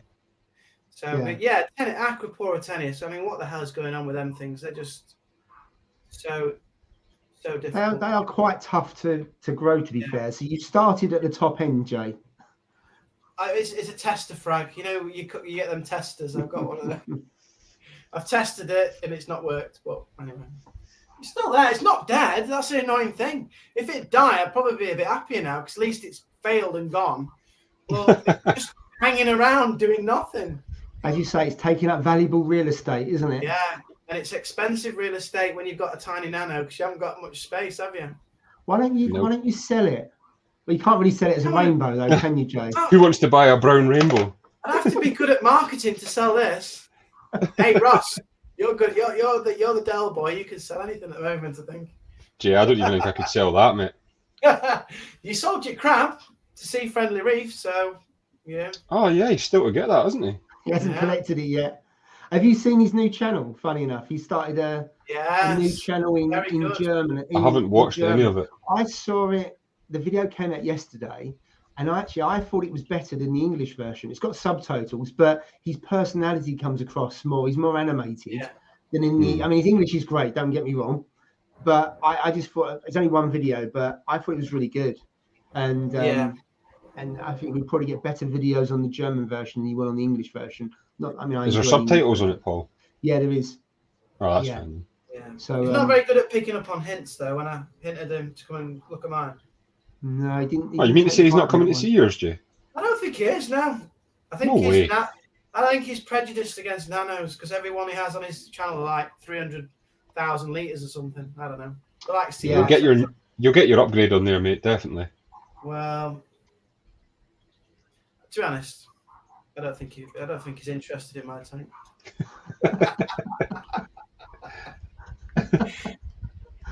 It is ambitious having Acropora in a nano, but thought we'd go with it. I think it's a nano and a mixed reef as well. So you're trying to get that balance, which we were talking about earlier on. That's a challenge. If you took your nutrients right down, your other stuff will start shriveling, and then you'll have a complete meltdown, Jay. There's a good idea. Michael Butler said, "Give it as a prize, Jay. Do a giveaway for Jay's brown." I honestly don't think it'd survive the transport. And everybody who's won something off me, you have to wait 2 weeks to get it, so he'll definitely be dead by then. Oh, have you got it down to 2 weeks now? That's brilliant. Yeah, Kimmy's Reef, who won the what was it, the AB Plus. Yeah. I think. Oh yeah. 2 weeks and 3 days. I think she waited for it. Mm. She's not bad. very happy with it. Mm. She's very happy It's with free. it. But, yeah. I mean, I can show you the tiniest now, but you'll be underwhelmed. I imagine. Well, you said it's brown, so it's brown. Unless people are interested in the variation of brown. It's just like a stick, basically. It's like a skeleton. I don't know how close You need to let us see it now, then, mate. God, Yeah. I might have to. You're gonna have to tell me if it's on the right. I can't see what I'm doing here. Well, I mean, I'm just going to make it full screen. Oh, for God's sake! Oh yeah, I see the brown one. Yeah, you see it there. It's just stuck up, basically doing nothing. There's obviously the flowers on it. So you're getting polyp extension. I mean, it's a bit of a shambles for an SPS thing, that isn't it, at the moment. There, it's a bit disappointing. Really. So underwhelming. So what? You got the green one. The green one in the background seems to be doing okay. Sorry, I've just moved the screen. Then, yeah, that's the stellata, stub stellata. That's an easy one. That's an easy one. And got three others. You got the Tenuous, and then what are the other two, Jay? I can't remember. That's the Dodgy, the red one. So that one's quite easy. That one's quite happy. Apart from when I got the aquascape out to get the NEM out of the tank, I snapped it off. So that's why it's short again. Yeah. So I snapped it. So I've set it back another 3 months, I think. And then the two Acropora, the nearest two. The one on the right's much better. I know it's under white at the moment, but that's actually quite bright. The one on the left is the Tenuous, and it's just not doing anything. And is that the NEM I see on the left there, Jay? Yeah, I've only got one NEM, but that was an absolute pain because they don't want to come out, do they? They don't want to come out of the tank, basically. So yeah, the second one was right up inside the cavern. And there was no way I was getting it out unless I took the whole aquascape out. So that's what I had to do. So I had to take the whole scape out to get it out, basically. You're going to have to do the same again when that one splits now, aren't you? Yeah, I know. I knew you were going to say that, Ross. I know that's the case, but I don't want to get rid of... I do actually really like the NEM in the tank. I do like it looks fantastic. It's really nice. It looks like a centerpiece, doesn't it? Because it's actually in the center as well. Can you see Messiano on my pump still? That's the only place I've got it now there. Oh, okay. It's weird, isn't it, that? Yeah. Yeah, it's the only place that it's left. But and Neil Smith's asking, how's the Holy Grail? Yeah, well, you can see it above there at the top. So where's it? Is that over the back behind it, Jay? Yeah, so behind the back of the NEM on the top there, that's the Holy Grail. Yeah. Oh, yeah. To be fair, out of all my torches, the polyp extension on that one is by far the longest. It's got huge tentacles, but it's whites at the moment. But under blues, it just looks incredible. The Grail does. It really so is. Are you happy with it? Because I know you spent a long time getting it. Yeah, I'm really happy with it. It's a lovely coral. It's a really nice coral, and I'm glad I've got one. It's one that I've been looking at. But yeah, a lot of people recommend other ones, and I kind of see them, and I think, oh, I'll add that to the wish list and add that to the wish list. But I'll never be without the Holy Grail now, unless there's a tragedy and it dies. But no. I'll always have it in my collection. I call it my collection. They're lovely, aren't they? I think torches are really nice anyway. And how's the Rainbow Chalice? I haven't seen that for a while. Oh, yeah, it's down here. The new mushroom's gone next to it, actually. So it's down here, look. So that's under white. So it's so colourful. Can you just go to the left a little bit because the Jay's Real Reef is over. That's it. Sorry. That's it. Perfect. It's just I'm on my laptop, so the camera's. No, that's fine. Yeah.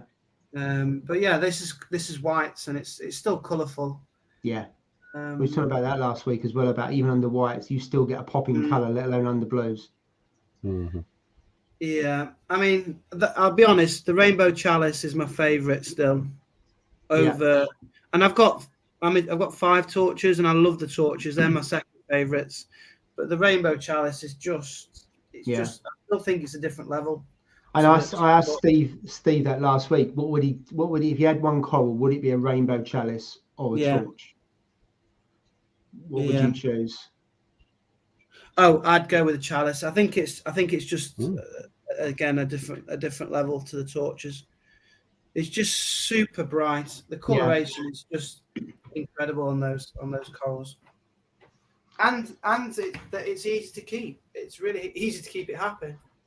Chalices, I find chalices are really, they're really hardy. I find chalices. Go on, Ross. Sorry.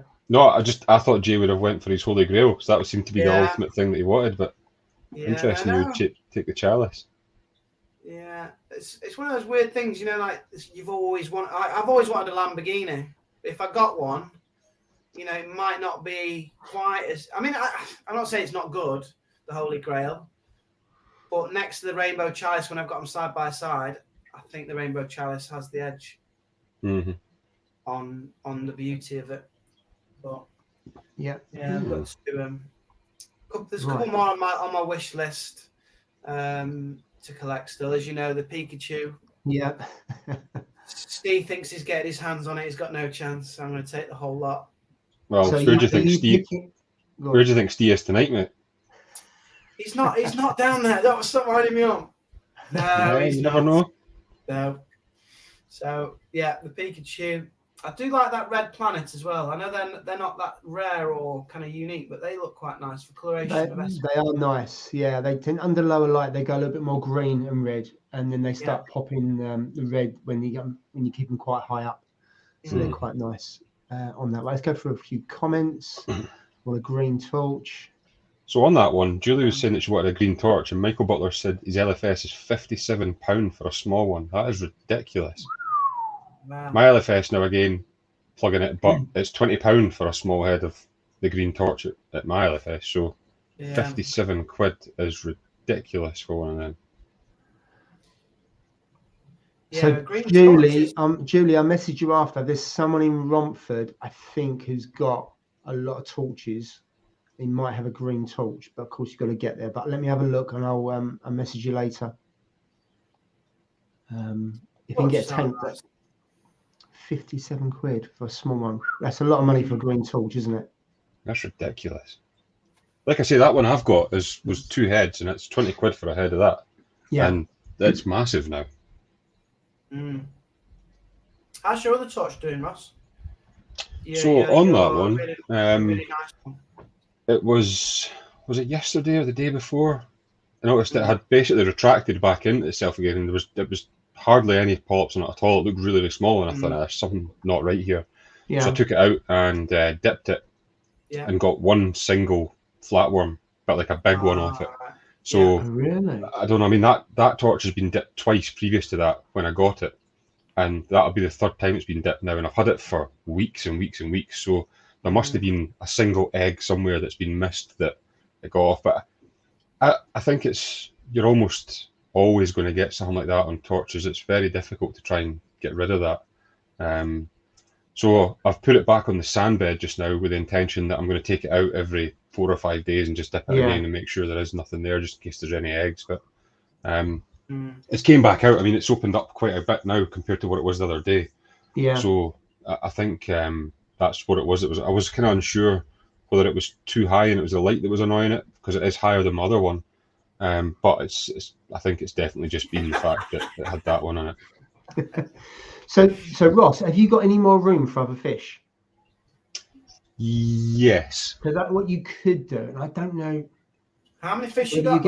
Get a small wrasse. The only thing I don't know if the tank is too small for a wrasse. That's the only thing I don't know. But you could get a wrasse, because wrasse are great, or certain wrasse. Not all wrasse go for pests, but a wrasse pest control on that might do the trick. And it's like if you could get a juvenile peacock. I don't know. I'm trying to think of a peacock wrasse eats pests. Only a silver belly does.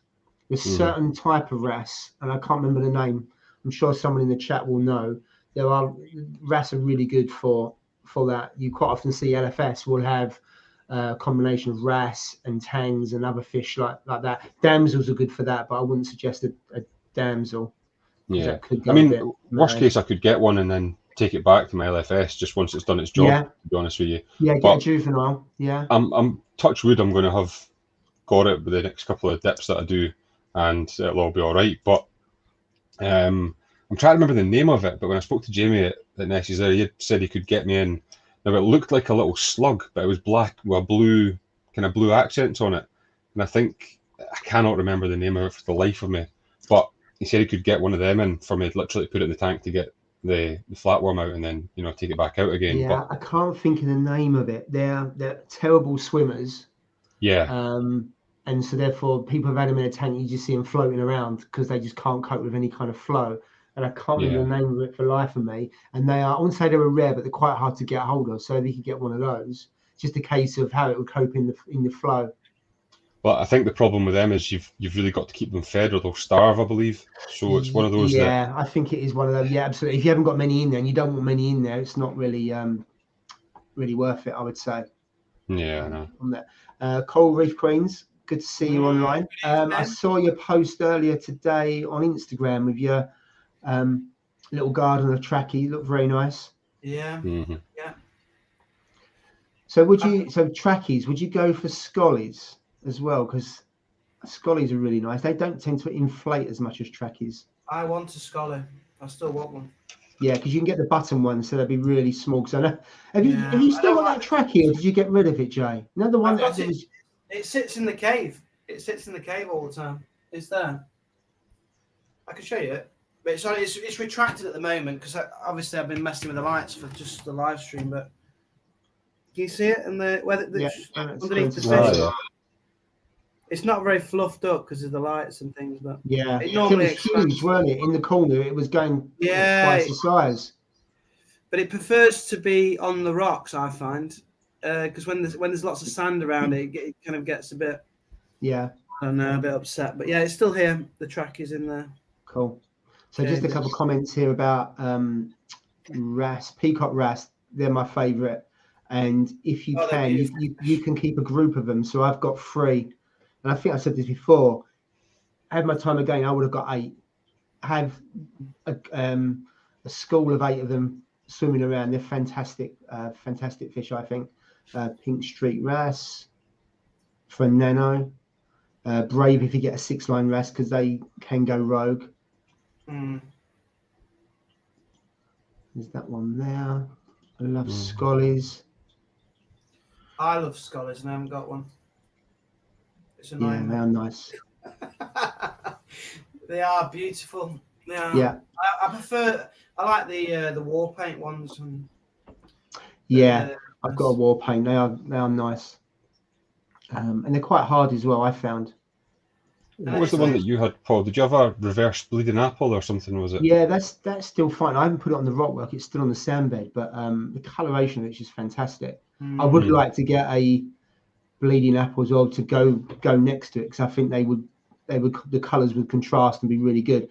But I just haven't seen one at a decent price. I paid 150 quid for mine, which I think is really cheap. I haven't seen the bleeding apple one for less than about 300 or 280. I must admit, I'd pay that amount of money for a rainbow chalice, as you know, but there's no other coral that I would pay that kind of money for.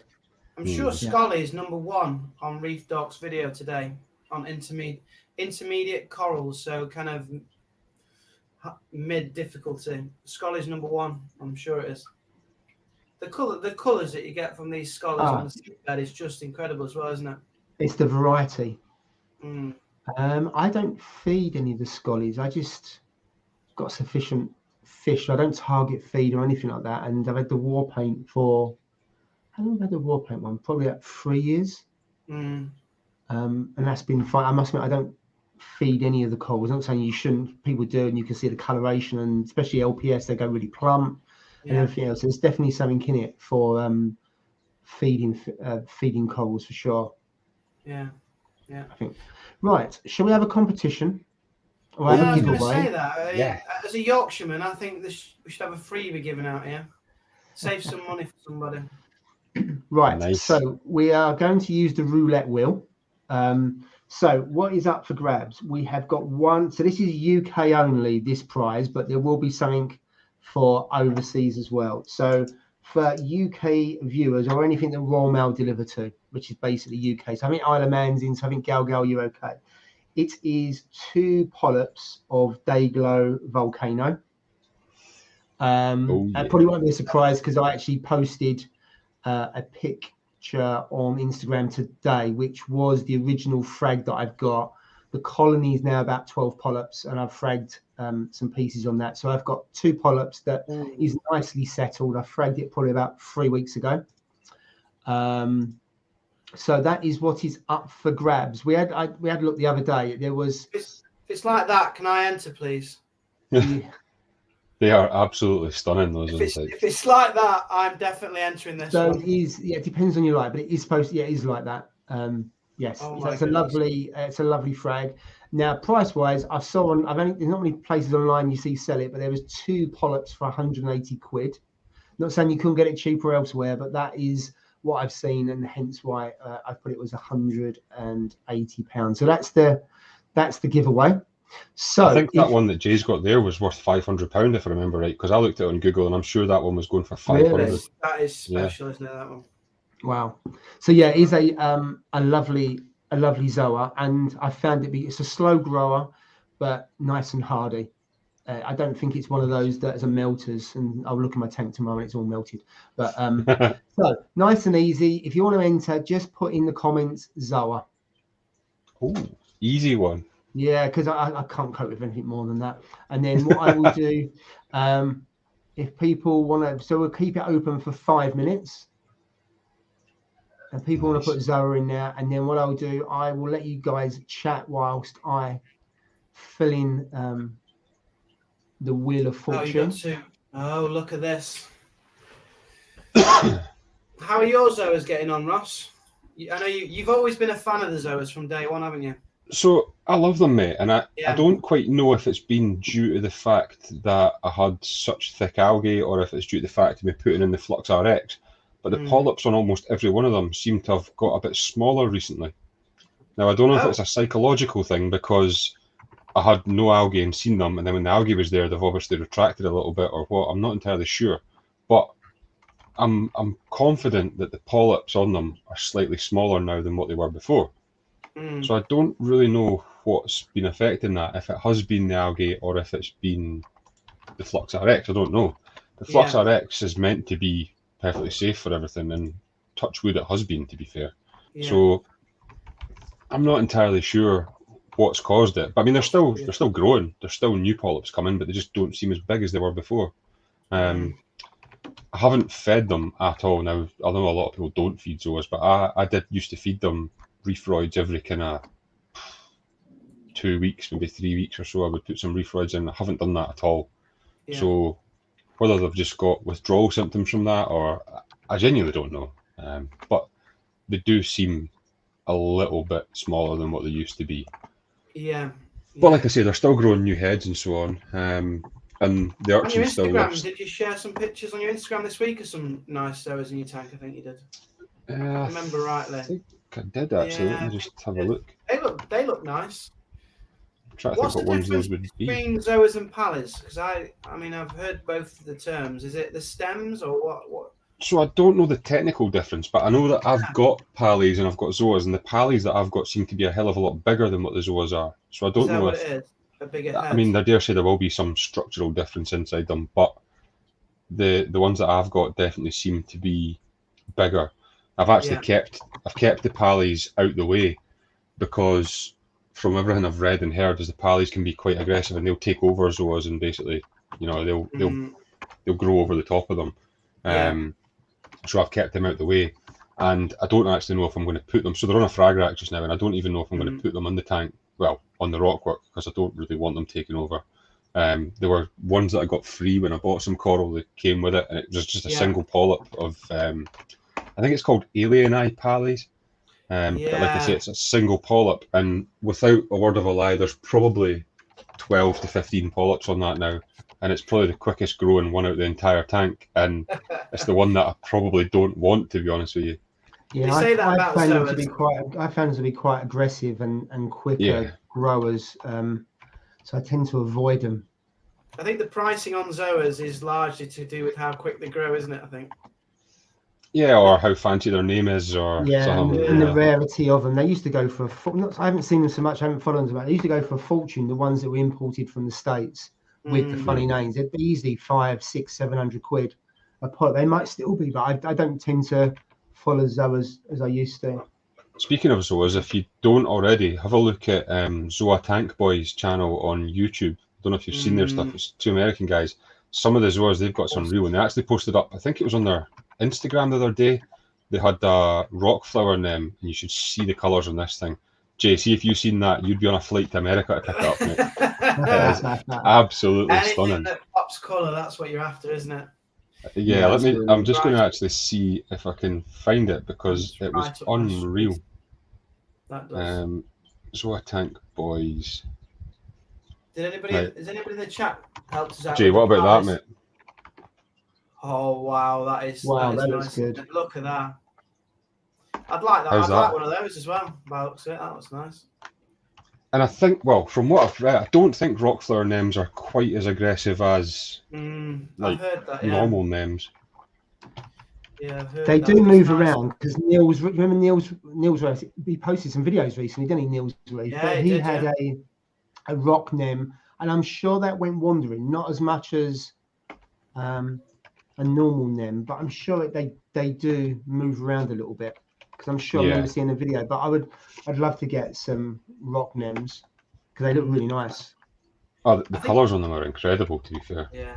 To be fair, nems kick out so much colour. That's why people still have them in the tanks, even though they cause so much problem. Yeah. Yeah. You just need to get the angle grinder out to them, mate. That's all. That was funny. I think Jonathan's helped us out a little bit here, and UKM 120 pallies are faster growers than larger polyps. So you were right there, Ross. Yeah, I don't know. There probably will be some, I don't know what you would call it, biological differences between the two of them. Yeah. But for me, anyway, they're a lot bigger polyps, and they grow really fast. Yeah. So whereabouts is this coral positioned in your tank, Paul? Whoever wins it, then I'm guessing it's somewhere where it's kind of low down in the tank, where the line's a bit lower. It's actually I've never got round to positioning, so I got it through. I just swapped it for an SPS. Didn't really think about it. Someone said I had Gold Rush Monty, and someone contacted me and said, "I've seen you've got a Gold Rush Monty for sale. Do you want to swap it?" I said, "Yeah, fine." And then I got one, and it's been on a frag rack ever since. I'm undecided in the Reef Pro 900 what to do. So I may not bother with SPS, because I'm just struggling with SPS in that tank. I think it's lack of pH, and I might just make it a Zoa tank. So I've got a rack that's got about 15 different Zoas on it, and this is one, and I can't believe, I wouldn't really take much notice of it, and it's just popped loads of polyps. So it's got about 10 now, and I've got 3 different frags of it. So that is actually quite high up. So it's probably only about 6 inches from the surface, albeit it's on the side panel. But with Zoas, I mean, I've got Sunny D's that are really high up in the tank. So I would, in your tank, I'd put it, I mean, you've got yours quite low down to the right, haven't you? If I remember right. Mine are just down here. So I think Zoas do really well. If the light's too low, you find the polyps extend quite a bit to reach up towards the light. I haven't really noticed. I haven't kept any right at the top of the tank, because even though it is towards the top, it's to the side, so the par's not as high. Yeah. I've got some on frag rack that sits quite high up in my tank now, but like you say, it's at the back, so it's not getting the same intensity directly down. Although it's a small tank I've got, it's still not directly under the light, and they seem to be doing really fine up there. So yeah, I think I made a mistake with my Zoa garden. So if I was doing it again, I'd plant it all at the same time, as it were, because I've had 2 colonies in there for about 6 months, and they're quite established and quite large. And obviously I bought those other 7 small frags, and I just feel that the other 2, because they've been in there a lot longer, are just going to dominate, and I'm not going to get an even distribution of them as I'd like. So that's something I've learned. I think I would buy all my Zoas. I know it's expensive, but I'd buy all of them at the same time, so that they've all got the same starting point. and then they'd have a fairer chance of having a percentage of the scape, as it were. You did that. Yeah. You kind of bought yours at the same time, didn't you?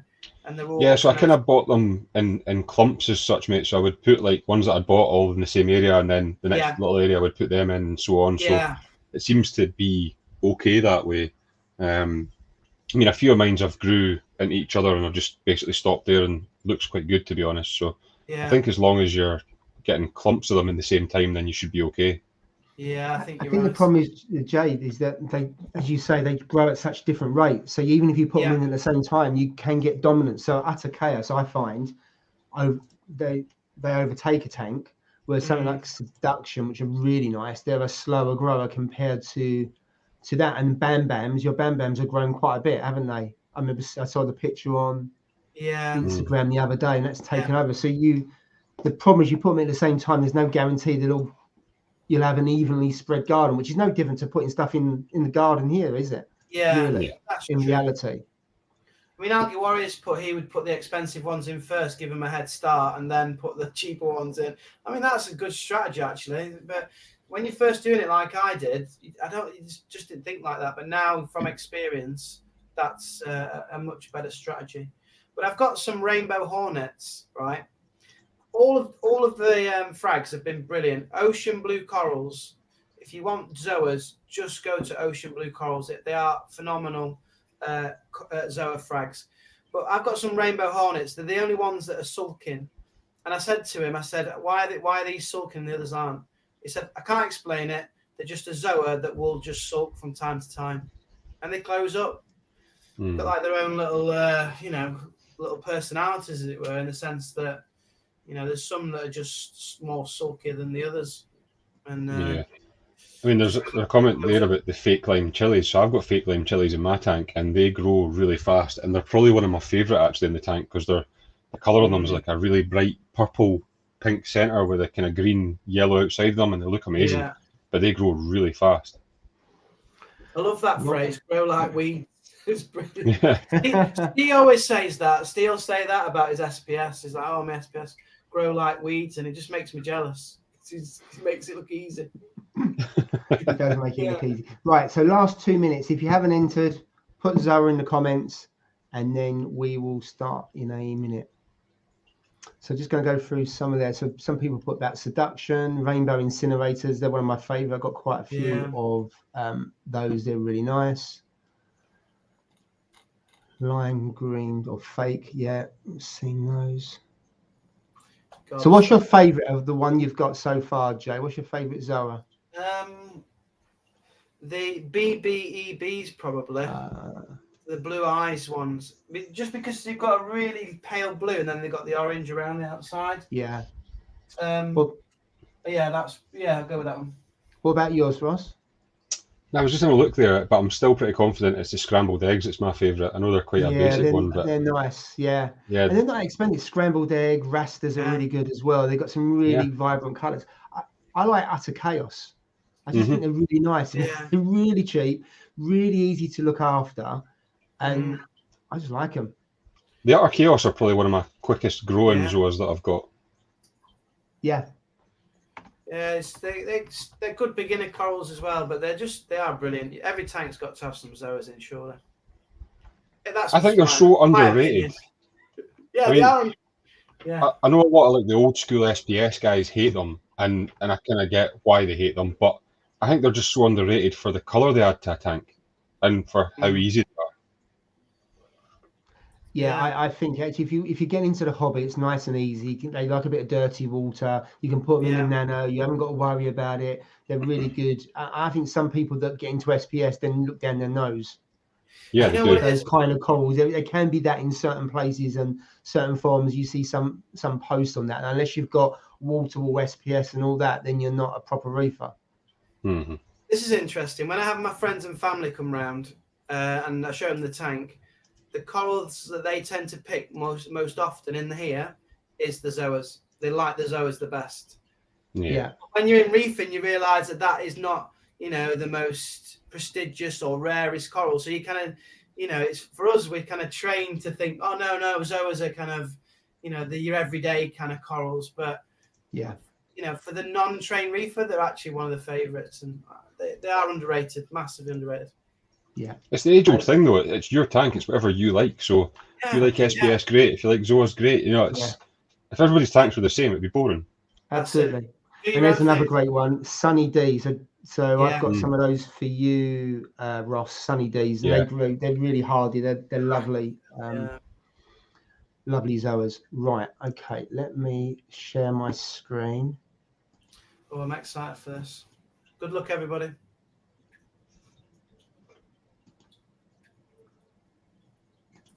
It's building the tension. Well, no, I'm finding the screen. Right. Let me just take that off. Now, can I put that? I can put that full screen.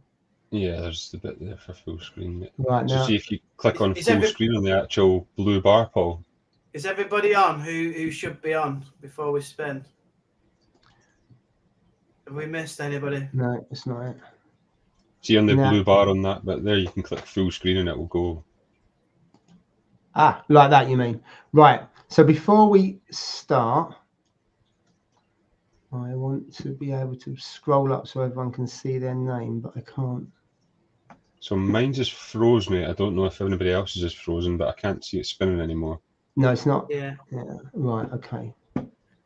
Stop sharing. Try again.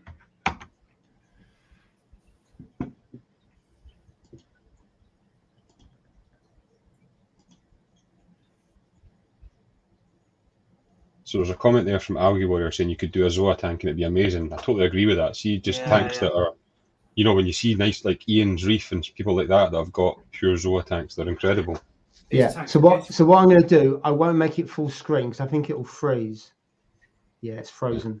It's frozen. Yeah. So I'm going to leave it like that. So I don't know if people can see. I'm going to give it 2 minutes for people to have a look to make sure their name's on that, because the last competition I did, I missed someone off, and obviously I don't want to do that again. Someone's missed themselves. Yeah, Johnny's not on. He wasn't here for the thing, I don't think, mate. So. Right. Some strict. I can see. So Doctor of Wealth Magic, his name's there. I can see Coral Reef Queens, her name's there. Yeah. I've gone through it twice, and I picked up some late entries from Gal as well. Yeah, I done that at the weekend, mate. I done that then.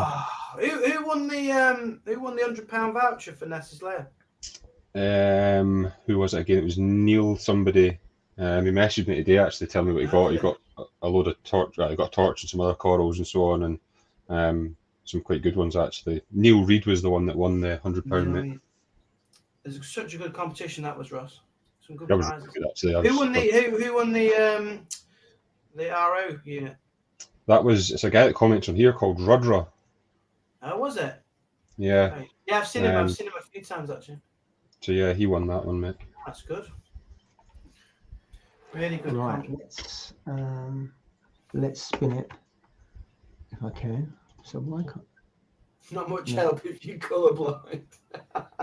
The colourblind nightmare this is, isn't it, really? Yeah. I think you've missed me and Ross, but no, man. You didn't put Zoe on there. No. Right, so now I'm trying to spin it. No, it's not liking that. Right, so McDonald's Wi-Fi is not working, mate. No, the Wi-Fi is fine. It's just my incompetence. Right. I think you have to press. Yeah, I'm trying to share it and do that at the same time, and it's not doing it. Just bear with me. Right, so I'm spinning it as we speak. I don't suppose anyone can see it, can they? No. No. Right, so I have spun it, and I don't know what the answer is, so I'm now going to share the screen, and then you can see who has won. Drum roll. Gal's won. Oh my god! Wow! And that is no fix because I just pressed the button. So there we go, Gal. This is people are going to think this is a fix, mate. Congratulations, Gal. That's his third win, isn't it? He has won before, yes. Yeah. And he was actually late to the party, so he's lucky he got his name in that one. That is very good. Right. Well done, Gal Gal. So congratulations, Gal Gal. Well done, mate. If you can message me on Instagram, it's probably easiest with your details, your address. I'm waiting for the poly boxes to turn up, so they should be here next week. Once they turn up, I'll then arrange for raw mail next day by 4 o'clock. But well done, Gal Gal, again. Will they do next day 4 o'clock to where Gal Gal stays?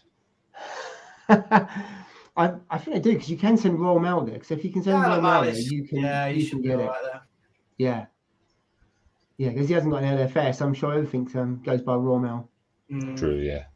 On that side. Oh, look at the support for Gal Gal. That's awesome. Yeah, everyone's saying it through gritted teeth. Bloody fish, again, blah, blah, blah. I think that is the third prizes one, is it not? I think it is, yeah. I think one of them he put back in, but I don't think he's going to put this one. Yeah, this is slightly different. 180 quid's worth of Zoas. Yeah, I would mind. No Lucid Reef's got a valid point there. I wonder how many folk are going to do that next week.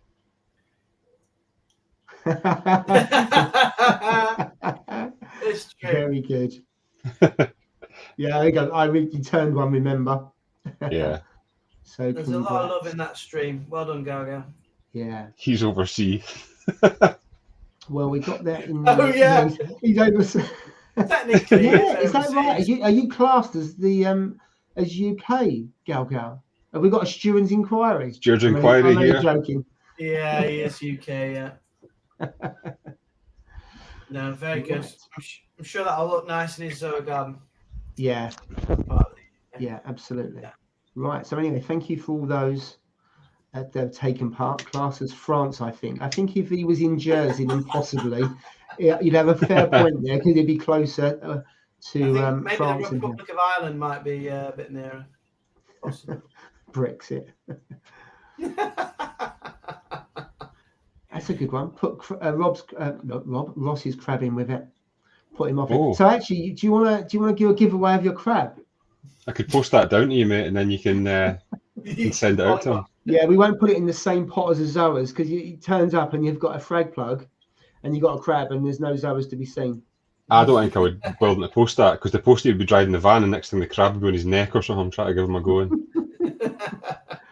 To be fair, that crab's in the main tank now and he seems to be doing okay, touch wood. So. Yeah, because he knows where he's going if he doesn't. That's the thing. He's done some hard time and he's learned his lesson now, so he knows. So you put it right. Actually, there is such thing as rehabilitation.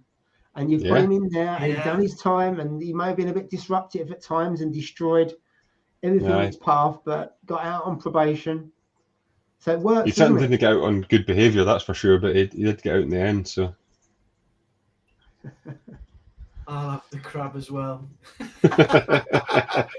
Oh yes, thank you. Hit the like button. That'd be good. That would be nice. Help with this algorithm. It all helps. It does, yeah. And don't forget to subscribe to the channel as well. Go and tap Paul's subscribe button. Well. Thank you. It's all free and it does help, doesn't it? Yeah. It really does. Yeah. Absolutely. And you've done a good job, Paul. Thank really you. Good job, in my opinion. Thank you. Right, so we've got a minute left before Julie calls orders at the bar, or last orders or time. So where are we next week then, Ross? Are we with you? We're on my channel next week, and well, we could go on yours, Jay. We're not going to be on mine. So, and you're going to do a giveaway. No, and you're going to get a job than I have. You can have a giveaway, and then it'll be like you'll be 2 years old you'll be 2 years older by the time you arrive. No, we're on mines next week, and I believe we're going to have Garrett, Algae Warrior, joining us again, and we'll finally get to see the rest of his setup. Brilliant. So I know that we only got to see a tiny bit of that. So Garrett's going to join us next week and go through all of his setup, and we'll see how we get on with that. Looking forward to that one. Any requests in the chat of people you'd like to see on our live stream? There's a good one, Jay. We're gonna have 2 or 3 people we've got lined up. I need to sort out the time. You don't want to know who you want to take off the live stream, because I can probably guess who you'd like to see on the live stream would be good. Because I know Steve's not here for 3 weeks after this, is he? Yeah, he's working on nights, isn't he, for tonight and then the next 4. Yeah. So I know we do have some people lined up, but if anybody's got any more things that they're interested in, then send us a message or put it in the chat here, and we'll see if we can sort it out. Reef, that's a good shout. I'd like Nano Tank Reefer to come on. I think he's one I think I'd like to meet. I'd love to see him on here. JD Reef is a very good recommendation, actually. Yeah. Arcus. Yeah, he won overall best channel, didn't he? Yeah, he did, didn't he? Yeah. Alex, we've had on before, haven't we? So we'll probably get him on later again in the year. So he said he will come on again. So he was good value. So definitely have Alex back on. Yeah. Parker's Reef, it's one definitely to consider. A couple from Nano Tank Reefer. Yeah. So I'd really like him on as well. Yeah. Channel's amazing, and his tanks are as well. But the 250 and he's got innovative marine, hasn't he? Yeah. Yeah. That's a lovely little tank. Yeah. We just need to get him to pluck up the courage now to join us. That's the only thing. Yeah, Nathan would be good as well. Yeah. Yeah. I haven't seen many posts from. He fits and starts. Used to get a video every month, but I know he's set up a new tank, hasn't he? But I haven't really seen much on it. I think he's only done 2 videos on that one. I know you watched a lot of these videos, didn't you, Jay? He got me into the hobby. He was one of the people that got me into the hobby. Yeah. So Paul at AAC, I'd love to get Paul onto here. If I can. These are brilliant recommendations. These are. Yeah, they are absolutely. We are going to write these down and try and get as many of these as we can. Yeah. Prestige Reef, that's a good shout as well. We need to get a few of these on as we approach the autumn and the winter. It'd be good to. We haven't had guests that many over the summer, have we? Because not so many people watch. People not really around. Inappropriate reefer. We might have to do a different day for inappropriate reefer, because I know he works during the day, and obviously it's a Friday afternoon in the US at the moment. But they're all good ideas. A couple of these, I'd say 4 or 5 of these, we are working with, aren't we, at the moment to get them on. Yeah. There is. So there is in the pipeline. Yeah. But yeah. Yeah. There's Michael. I don't think anyone's really heard from him. But what about Nessie's Lair, Jamie? Yeah. Ross? As sponsor of your channel, that would be good. I could persuade Jamie to come on, to be fair. Ask him for my fish. Yeah. You better be quick, mate, because I bet you somebody in the chat's already put their name on against that. No doubt, no doubt. Right, so it's 3 minutes past, and Julie's late. I don't know if Julie's still here. Or she's gone to lay down, but she hasn't reminded us. We're having a lock-in. That's what it is. Cool. That's good to hear, Galga. That's about Michael Aaron. That is good to hear. Yeah. Right, I think we are done. Thank you for those suggestions. Some really good names on there of ones that we're looking at anyway. If we can persuade them. Someone's get Galga on show off with all his winnings. All his trophy wins. Yeah. Julie said she did. Apologies, Julie. That's my fault then, because I missed it. Oh dear. I think I missed that too, mate. Yeah. Maybe she didn't press return. Anyway, right. We are off now. We're back next week on Ross's. Thank you for all those people that have joined us and still with us. So thank you very much for 2 hours of your time. Have a great weekend, and we will see you next week on Ross's channel. Thank you very much, guys. Thank you so much. Cheers. Have a good weekend.